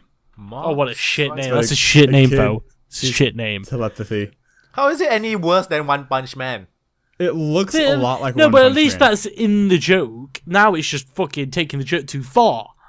One Punch Man's hilarious. I definitely see why you say it I'm looks like done. One Punch Man. I'm done. I mean, it's the same studio, so it could be completely different, but it looks the same. But I also think it looks the same. What, have you carried on watching Or similar. Boku no Hero Academia? I haven't caught up yet since the 5 episodes I watched. I think you'll love their final 2 episodes. Okay. All Might's in a fight, and the fight is fucking epic. It is so Yeah, the good. action sequences are really good. I am current on Assassination Classroom, though. Which part has it got to? What happened in the last episode? So the last episode I watched, which I believe was this week's, it was the Valentine's Day episode. Have they made the massive space cannon yet? They the have death gone to weapon. space. They've gone to The space. So government- you know what happened to the moon now. Yes, that was a few episodes ago. So it was the rat hamster one. blew up. The hamster Yeah, or rat. or whatever thing. Yeah, the lab rat. Right. So you're not. I can't remember how far that is away from the end. Well, it's episode 20, so the season should end in a couple episodes. Yeah, about 24's the. I think it's 24? Okay, I don't remember what after season 1 was. Yeah, it's either 12 or 24 nowadays, unless you're My Hero Academia, which is 13. Because why the fuck That's so not? bizarre. Netagay, the other one I'm watching, that's 12 episodes. I think it's usually 12 or 24. Yeah. But, yeah, my Assassination Classroom is really unique anime in a lot of ways. I really, really like it.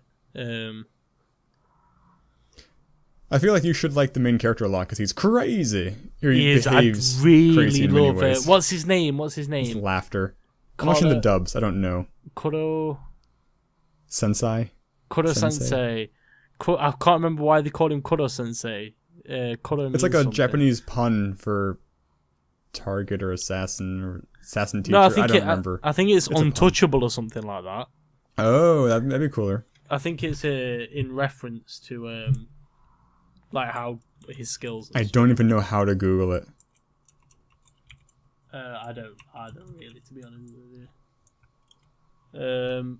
But I think it tells you why they call. I just love how his skin color changes with his emotions and stuff. So like when they fail to kill him, he'll have a massive X on his head. Like it's just. I think that to be fair, now that I think about it, a lot of the other characters, although I don't dislike any of the characters, but if it wasn't for Kuro Sensei, I don't keep track of the students. Like, Yeah. I know the red-headed mean kid and the blue curly-haired short kid, and that's Yeah, the rest are all the same. the blue-haired main character. Yeah, the clapping kid. Nagisa, or what a fucking... I don't even know what her name was. You mean Ms. Bitch? Talking about Ms. Bitch? Ms. Bitch, that was brilliant. Twitch actually has a bunch of rules for social eating. Oh, wow. Yeah. I'm not surprised, because the thing is, Twitch was originally supposed to be a website dedicated to games thing. There used to They be shouldn't something call it social eating. They should call it public mastication. They missed out on opportunity with that one. You can't eat only junk food. You can't drink alcohol or drinking games. You can't. I wonder how you can't eat anything nutritionally that is strict they not are. meant for human consumption, like pet food, toxic stuff, bodily fluids. Oh yeah. There was Interesting. that dude who got banned yesterday for eating shit. Oh, fuck. That's fair. He genuinely got banned for eating a plate of shit. Good. wrong with He people? should. I mean, worse things should maybe happen. Well, not worse things, but educational things should happen to him. That is the definition of doing something in vain. Do you guys know the Cleveland Cavaliers won the NBA Finals? No. So I probably. I They don't had a watch po- NBA. they had a parade in their city, like a small little area where like 1.5 million people showed up, and there was a video of this guy picking shit up from the road and eating it Ooh. for some reason. He's a big black guy. It's like just a big black guy. Like, oh, then he went to the. There was oh god, there was this subreddit called like Twitch fails, and it's like people. Oh yeah, I love that. Right, there was one I saw ages ago. It was the funniest yet most disgusting thing I've ever seen. So there was 3 guys in a Skype call. I think they're playing like RuneScape or something, and one of the guys gets up, takes his clothes off. He's a fat guy as well. He's massive. Pulls his arse cheeks apart and just shits on camera. He just takes a massive shit on camera. And then the dude just drops the call with him. He's like, nope, I'm not having that. I'm not having that on my He's a little stream. slow to react there, it sounds like. It was the funniest thing I've ever read. I didn't watch it because I'm not a fucking masochist, but it was the funniest thing I ever read. Oh, and by the way, Did you ever... Kuro means unkillable. I got it. Okay. Thank you. So he's the unkillable Did either of you teacher. ever actually watch Two Girls, One Cup, or did you dodge that? No, I dodged it. Me too. Dodged yeah, it. okay. No Yeah, fucking way. Nope, yeah. Nope. Yeah. Nope. Like, Nope. did you ever? Do you know what meat spin is? Did you avoid that one? I haven't seen it, but I actually have seen there is... Oh no, not Meat Spin. I was thinking of it. There's a video game called Mount Your Friends, Oh yeah, which yeah. has No, like a but- meat spin type thing. No, I know no, what no. Meat Spin is, but I've never seen it. Yeah, no, I didn't dodge that. My mate put it as my home page on my Oh, computer. wow. Have you ever heard of Lemon Pie? Oh, Did yeah, You, I- did Lemon you what? dodge that one? Lemon Pie. I did. I don't know Lemon how what? I did. Lemon Party. It sounds Party, like a party, political like party. party. heart. Well, just then Google there it. was Just a- Google it, Shar. Lemon I thought it was party. taken down. Yeah. There's a 30 Rock joke about it, because her name's Liz Lemon. She's like, there ain't no party like a lemon party. If the lemon party don't stop.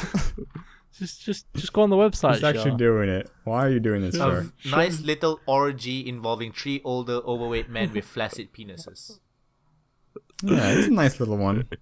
Should I click on images? Probably not. No. But my mate put my homepage as meat spin, and because when I went, because he stayed around my house one night, I think, and he thought it'd be hilarious. So I woke up the next day, went on the Google Chrome, and just had a massive spinning cock on my screen.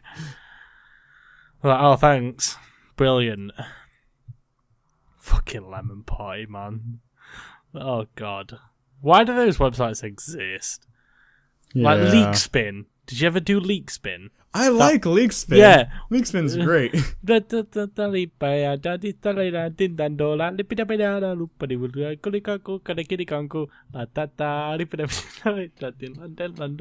good. It's so good. It's brilliant. I once had it on for a 3-hour lesson because we were told to just do our own work. I just filled 3 hours. I had it on loop. I just do my work. Like, look at my horse is amazing. You know that song? I found that back before, this is before YouTube, back on Newgrounds, whatever it was. There's just a looping GIF. I listened to it for so long, the audio and the GIF desynced. I don't know, a slight little difference built up over time. Jesus Christ. Leakspin, man. Anyway, yeah, YouTube. Anyway, that's that. So I think we've done the YouTube stuff. Yeah. So the other story was the little gamer versus the big game. Yeah. So there's a game called Orion. What's it called? Orion Prelude. Orion Prelude. I think so. I'm confused. It's also because I think it's the game we played that one time. I didn't play it. I'm confused because it used to be called something else and then it changed. Oh. So I'm not sure which Orion this one is. Track Industry. So it's Orion Prelude. But there's another game called Orion. Also try fucking hell. It's fucking. Anyways, so Orion, which is a game about shooty bang bang dinosaurs, was recently had a DMCA notice on them, and the game was taken down from the Steam store during the Steam sale, and it was done by Activision, the publishers of Call of Duty. Basically, Activision did not give any warning, didn't say anything, just brought it down because they said Orion stole gun models, so it's infringing their copyright. And then the Orion CEO, let me just get his name, David Pressel. He then came out with a Reddit post, with a Twitter post and stuff like that, saying the big guys are bullying the small guys and all that. And he showed pictures of 2 guns that did not look similar at all. At first, everybody supported him because that's what you usually do, right? You support the underdog, you support the small guys against the big guys. But then evidence started to come in. More and more evidence started to come in. And they actually did rip off the gun assets and the gun models. They actually did. And the David Pressel guy kept backpedaling and defending himself. The game is back up on Steam. And I didn't know that. Yeah, they took down. They probably changed the assets or something, very quickly, or maybe they just took the guns away.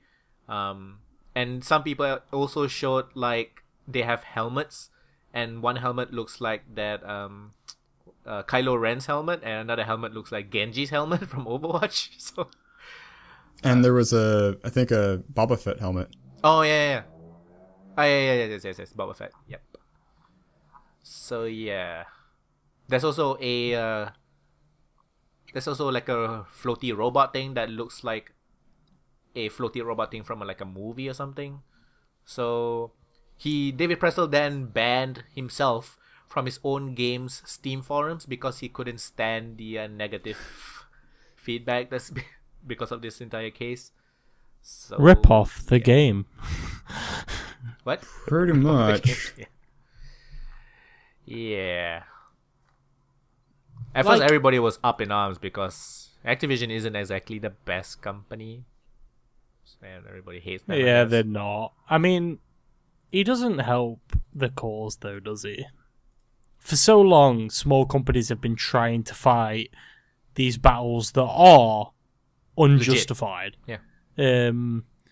And then someone like this comes along, and it just shows that, well, what's the point, essentially?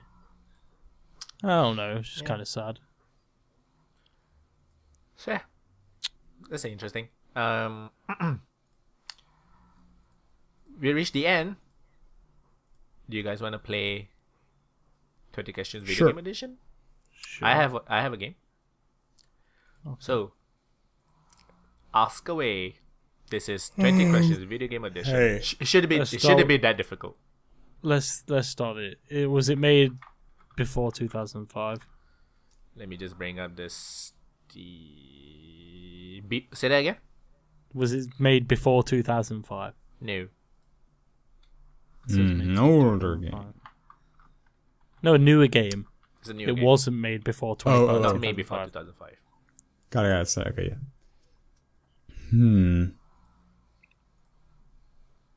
They'll go for genre.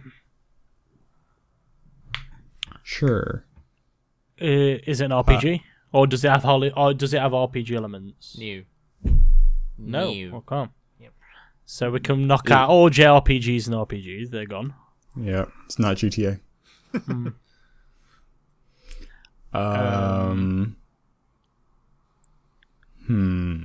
Should we see what platforms it's on? Yes. Is it? I don't know how to word it. Do you want to do it by Is it generation or by specific platform? We can do it generation and then specific after that. Was it in the same platform as the PS4 When it was released? No. when it was released? No. The same generation. Okay, so So it was, when probably it was released, it PS3 was then, released on right? PS. Well, or on Well, of that generation. Yes. yeah. Wait, say that again? What'd you say? Well, So well, it was released in. so it's probably the PS3 generation. Oh, yeah. Well, it has to be really if it's after 2005. It was after, right, exactly. So it's either PS3, Xbox. Was it an number. exclusive title? I When know. it No. launched. No. Oh. So it's not an exclusive title. That actually makes it more difficult. Like, Yeah. It does. It does. I was just gonna say that. Definitely does. Do I just go a bit more? No, the time won't help us. But really, I don't know what we started to. So wouldn't it help doesn't me. really, yeah, it doesn't. Well, I don't know every game that's ever been made in the past 5 years. So, Was it? No, it wasn't exclusive. Was it on a handheld system? Let me check. Was it On ever? launch? Oh, on launch? New. No, And actually, never actually. probably not. Okay. was it maybe genre again? Because we know it's a non-RPG. Was it an FPS? No. New. Let's see. There's racing games. There's Adventure games? adventure. Is that a games. question? No. Okay. No. You calm yourself, Mr. Shar. We got. So it's not an FPS. It's not an RPG. Well, it doesn't have RPG elements, so it can't be. It could be a third-person action adventure. No, because they usually have RPG elements. They almost always do. So if it Um, is one, that narrows it down to the one that isn't, maybe. But I don't. It doesn't help me guess. I hope it's. Is it a racing game? Is that a question? Yes. No. Okay. You're down 7. Was it an adventure game? When you say adventure, you mean like Telltale or point and click, right? Yeah, actually, wait. How Adventure's do we want to word? super broad. Yeah, I don't know it's how to super define broad. How do adventure. we? Do you Yeah. You see, he had to check if it was on a handheld, so I doubt very much it's a point-and-click adventure. I agree. I think it was probably launched on the PlayStation 3, and he thought it might have been on a PSP, maybe? Maybe. Actually, I did thought that. So, okay. So I'm presuming it's an adventure game in the most, when they say action adventure, because they actually have no idea what the genre is.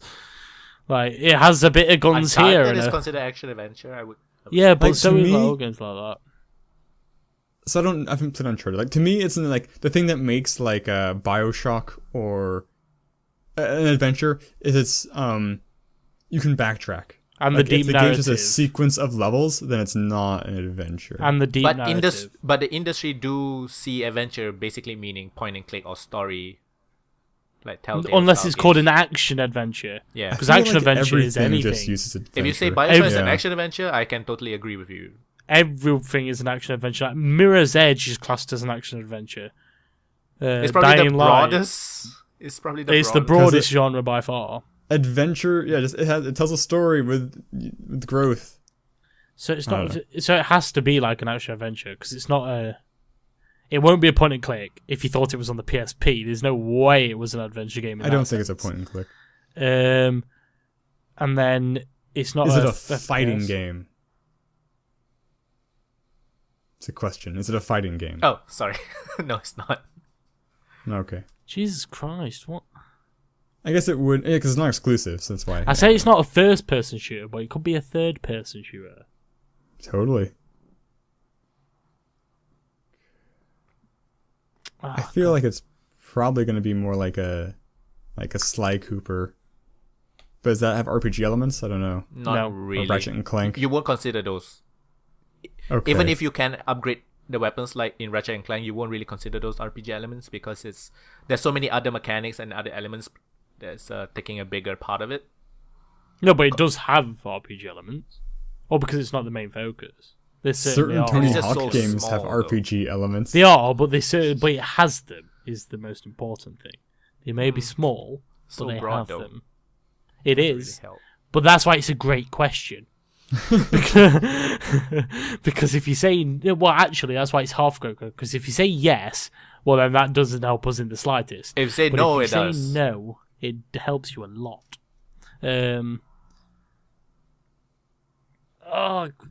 It's the genre. I don't know what because it's either an action adventure or you have like 12 more, so you can. Shoot. Is it a third-person shooter? It's not. So. It's like Tetris, like some weird puzzle game. It's not super like.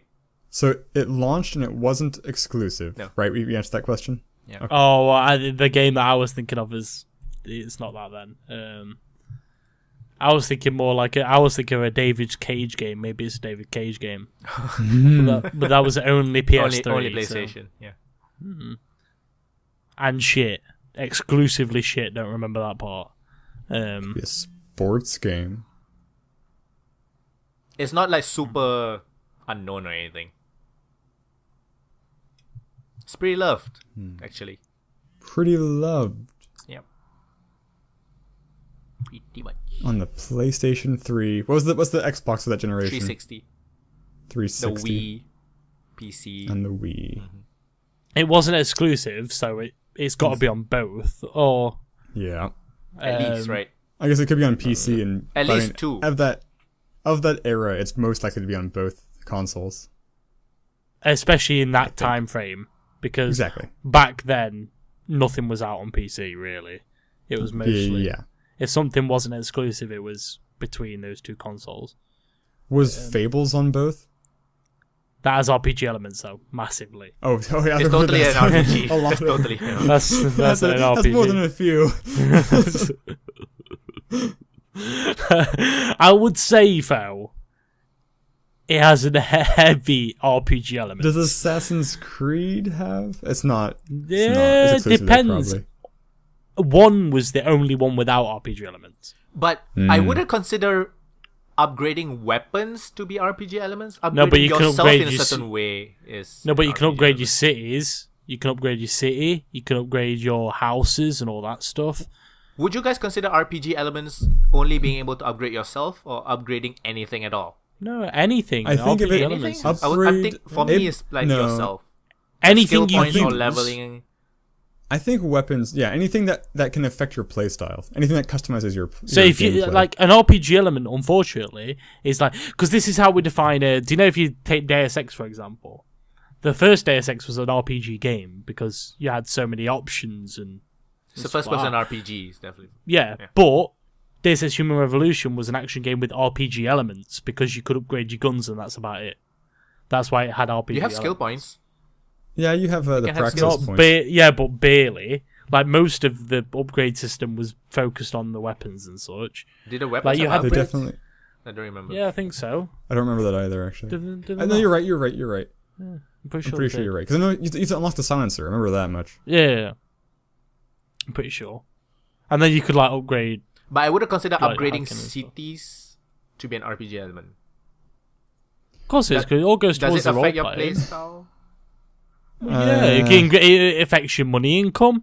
It affects. That's all just like of a that stuff. sandbox thing. Yeah, I don't know. Well, it depends It's such what a you broad mean. ass thing. I don't know. I think everyone sort of defines it a bit differently.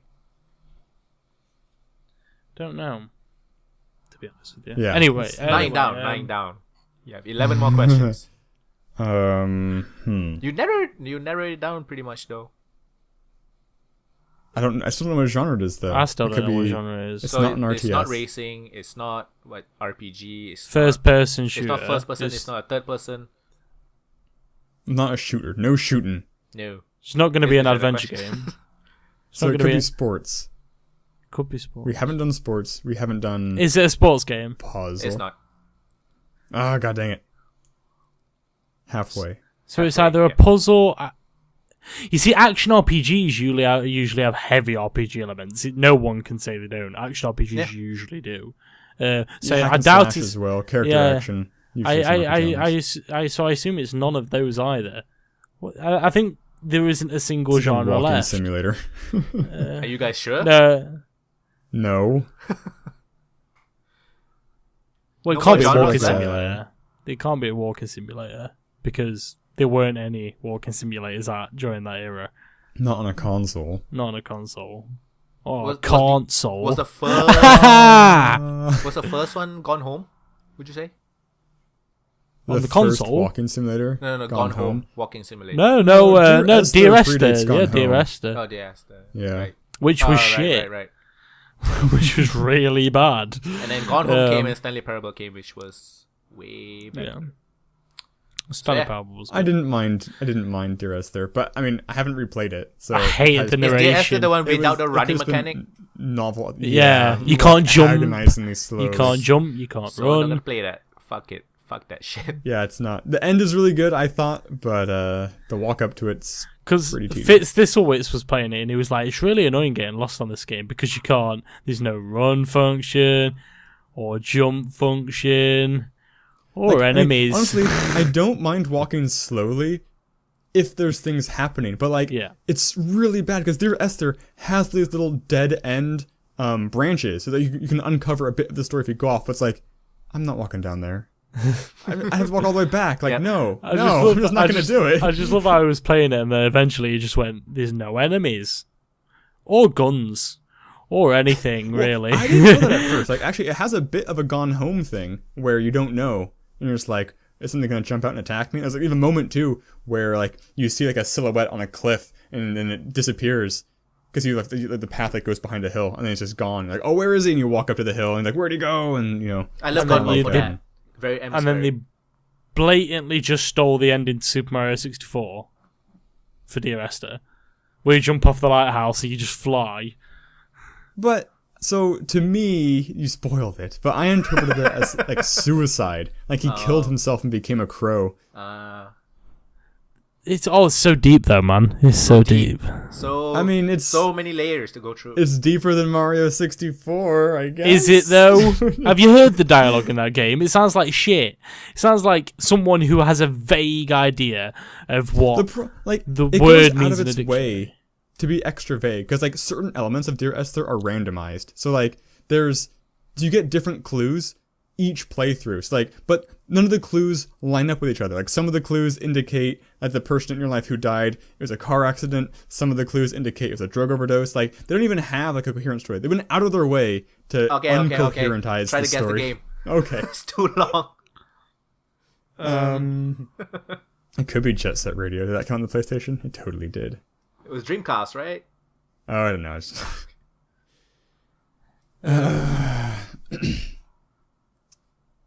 I'm not a console gamer. I so don't know. Oh my. Maybe you're focusing too much on the wrong thing. It could be a PC game. A PC game. It is multi-platform. PC is a platform. Yeah. It's like Half-Life or something. No, that's a After first-person shooter. 2005, but not on the PS4 though. Was it an adventure game? Point and click? Well, that style, like Telltale. Oh, that style? No, it's not. I don't know what genre this game could fall under. You didn't name all the genres though. Pretty That is much. true. No. This hack and slash. Let's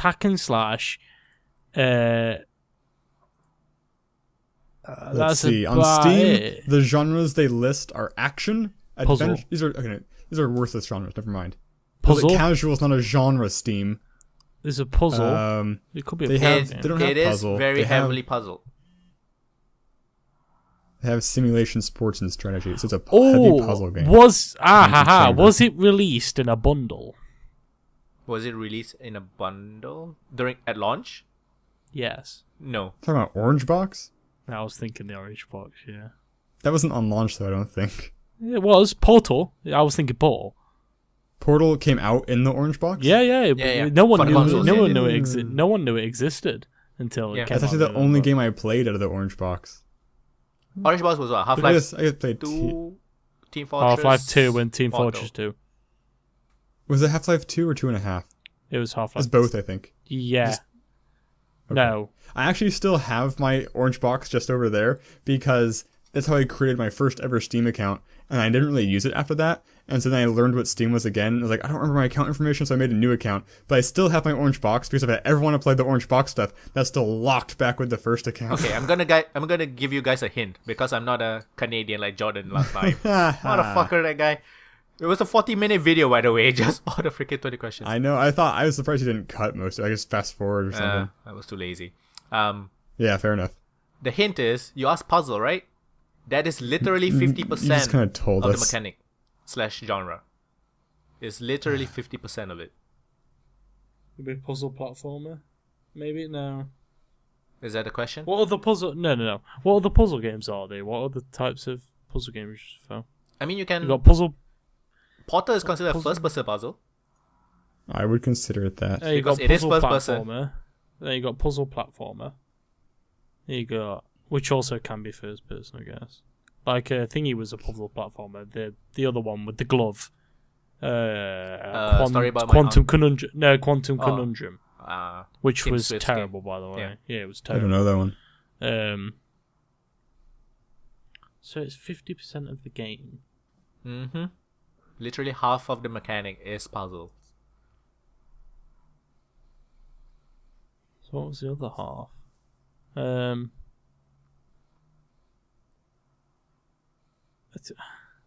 What? But I wouldn't come on, consider Phil. Portal to be a platformer. There is jumping onto platforms, but when you say platformer, people would think side-scrolling. No, but it's a but it's a puzzle platformer. That's what it's defined as, a puzzle platformer. But all major things will class it as a puzzle platformer. I Not as definitely don't much so think as platformer means it has to be 2D. Like Ratchet and Clank is definitely a Yeah. platforming game, or Mario 64. Half-Life had heavy platforming. I don't know if- elements. I don't know that Portal's heavy platforming. Okay, I don't but know, Puzzle is maybe- half of this game. The Portal puzzle you don't is half of jump. this game. Portal 2 was heavily platform inspired. Well, kind of. Actually, not really. Now that I think about it. Not really, actually. I can see about Portal being called first-person puzzle platformer. Yeah, it's not. It's another one of the vague ones. Like, It doesn't sit well, but doesn't not sit. yeah. Like, oh, But you guys narrow it down. Yeah. You know that it's not a first-person game, and you know it's not a third-person game. so it's What? top-down game. So is that isometric or 2D? 2.5D. What's the Did what's the Diablo question? come out? No, Diablo didn't launch. Do you want to go for isometric, or it won't be isometric? I doubt it'd be isometric. It is a puzzle game. Yeah, those two things don't mix. Was it a 2D game? Yes. Right, okay, 2D game. So it's a 2D puzzle game. Puzzle games. But Not it first wasn't, person, not third person. and it wasn't exclusive. So No, it it's was not on the exclusive. PC. So what else could it be on apart from the PC? Fuck. All the other consoles? What the fuck? No, but they didn't really do many platformers right back then, so it has to be one of a handful. Okay, maybe you should try asking publishers. We've not got enough questions for that shit. How many you have left? I think 8. Exactly. There's so many fucking companies to narrow down. So it was on. So it was a 2D. I'm thinking of a game, but let me see What games? platforms it was on. What kind of developers create 2D puzzle games? Indie developers. Mm-hmm. Right. This one was multi-platform. Indie games And you on said it's platforms. well loved. I don't want to know. I don't know if I want to just ask it. Or... Did Just Fez ask it. come out on a console? Xbox, yeah. Fez, yeah, XBLA. Was it on XBLA? Was it a main? Is it on XBLA? It is multi-platform. Yeah, you already but- asked that, right? Multi-platform? No. It Is is it one on of the platforms, specifically XBLA. Specifically, XBLA, not Xbox? XBLA. Was it on XBLA? It just says Xbox 360. But yes, it is on XBLA. Next to publishers, it should say Microsoft Studios XBLA. Right. Did Braid or Limbo? I said it was well loved, so it's either Limbo, Braid, or You have a few to just shoot.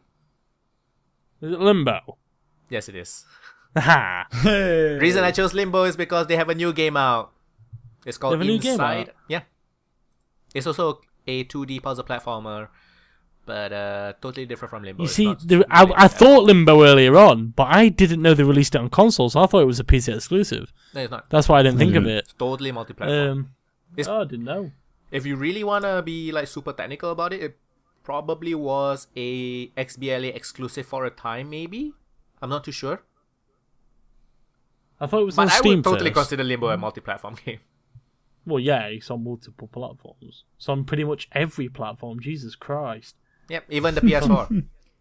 And Xbox One. And on the Vita. I thought the Limbo was one of the 3 games that was made for the Vita. Like iOS, So, I'm actually- Android. I feel bad because the new game, what's it called? Insider? What? Inside. Inside. Crazy good Like, reviews. it should be good. It's got good reviews. It's by Limbo people, but Limbo people. not that long ago, like 2 months ago, I played a game called Monochroma, which looks identical, and it was ass. And so I'm super burned against that look and genre now. What do you mean exactly that look like? So What are you referring like to? Exactly. like what would you call that 2D? It's like 2D 3D. For what? So it's not like 2. For Inside? For Inside, yeah. 2.5D, right? Isn't that the specific... Maybe. So 2.5D. You're saying it looks mostly- like 3D, mostly- but it's on a 2D plane. It's basically it's a 2-dimensional game, but things in the background can come up and like interact with you. Right. Like, you know, you're dodging the eyeball, looking I at would you, consider hiding that behind pillars 2.5D. or whatever. Okay, so I'm burned against the 2.5D games where you control what looks like a regular little boy, and it's mostly grayscale. Mm-hmm. I don't know, because I found out like between Monochroma and Limbo, the jumping mechanics were just a little. Like I liked Yeah, walking the through Limbo world in both jumping of them. isn't like Mario jumping. But It's it a sort little of makes sense. frustrating. It is a little boy, I guess. Yeah. That like you. Whenever I jump and in then Limbo, also- I just don't feel like my momentum is gonna carry me far Right. enough, kind of thing. And frequently, a problem I have with these games is a lot of the time the obstacle will take the form of, there'll be some time limit. Like maybe somebody's walking to you or something, and you have to like drag a thing out of the way and jump on a platform or like break a window or whatever. And I don't know. I really don't enjoy that, having to repeat it. Like, as I fail again, it's like, I'm looking for the thing. Okay, he caught me. Let's do it again. I don't know. It's the repetition of the thing is sometimes annoying. Yeah, I can. I don't remember it in Limbo, but Monochrome had it. I don't know. I'll play it I'll probably hope it's on sale in the winter thing. I don't know. Yep. So, but yeah, good we've reached the end of the playonultra podcast. So where can people find your social eating streams? Twitch.tv/Coddy12. No feces. No feces. Right. So is social eating like it's if I go to Twitch right now, is there like a gaming button and an eating button? No, What if I'm playing Overwatch and then I take a break and start eating? Oh, you don't have to change your That's name. fine. That's fine. Okay. That's That's fine. gaming. Like, because you've got What happened before? Nothing. Nothing. Before They literally say in the You're still rules allowed? you don't have to change it. If you think Because you have Twitch Creative as well. Have you not seen Twitch Creative? Bob Ross. It's like art Is it for shows. drawing? Yeah, it's like Bob Ross art shows. They're doing that on Twitch now. But isn't there already a program that does that beside Twitch? Yeah, but Twitch are doing that now. It's called Twitch Creative. Oh, okay. what where you can just go and do art shows. What program are you talking about? It's not like it's like Copernicus, but it's not Copernicus. It's it's some artist's name. I don't remember the name. Michelangelo. Yeah, could be. Let me see. Foehamner, where can people find you eating? Drawing. You can find me on. What will you be Picardo. eating first? What would you be eating first? I am really hungry, and I ate all the bao in my house. So Or the what? All the what? bao, BAO. It's like BAO. steamed pork buns. Oh, pow. Okay. All right. It's spelled with a B, right? Isn't it spelled with a Bravo? One thing about Chinese, they kind of spell it with like the very hard word, but when they pronounce it, it's sort of like softer. Don't ask me why. I don't understand. Oh, I didn't It's know actually- that. Okay. Over here, the pao. The one that you're Okay. eating is called the char siu pao. Char siu pao. Char siu pao. Literally so roast what- pork. I don't know. I'll probably be eating something with noodles. It has Something noodles with in there? No. Oh, No. I was Sorry. like, what? The next thing I will eat will probably contain noodles. Right. I've got a On muffin. YouTube.com. I've got That a looks muffin. good. What kind of is it? Blueberry? Bran? No, it's chocolate chip. That's the best. Nice. I do love chocolate chip muffins. So are you gonna eat 100 of those for Twitch? No. 100 noodles? That's not very many noodles. 100 Yeah, it's not muffins. 100 muffins. 100 That grains noise. of rice. It's my charity stream. I'm eating 1 grain of rice for every follower. Every dollar. It actually sounds crazy enough to work. Yeah, that'd be pretty People are funny. just coming to insult you. Would I eat Still get one at followers a time though. every time I got $1? Or would I let it build up to like a whole spoonful? But yeah, youtube.com/c/Foehamner. Also, I opened up my Discord to the public this week. I didn't make an announcement, but I surreptitiously posted my Discord link out in the wild. If people stumble across it, they can come hang out. What's the goal of that?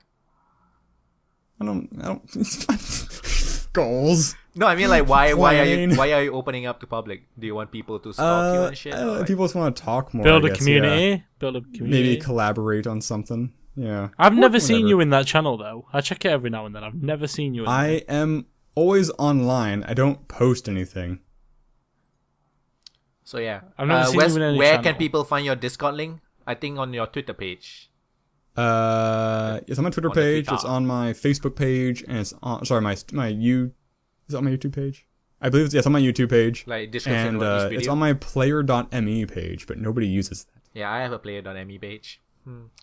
So I'm Pupunoob, Pupunoob. You can find me on the Twitters, on the Facebooks, and the YouTubes, and so yeah, this has been episode 56 of the playonultra podcast. I don't know what the fuck.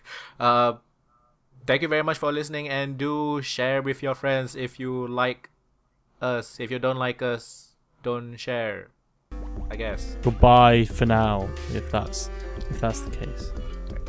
So thank you very much for watching and listening, and we'll see you next week, hopefully with 4 penises. Bye bye.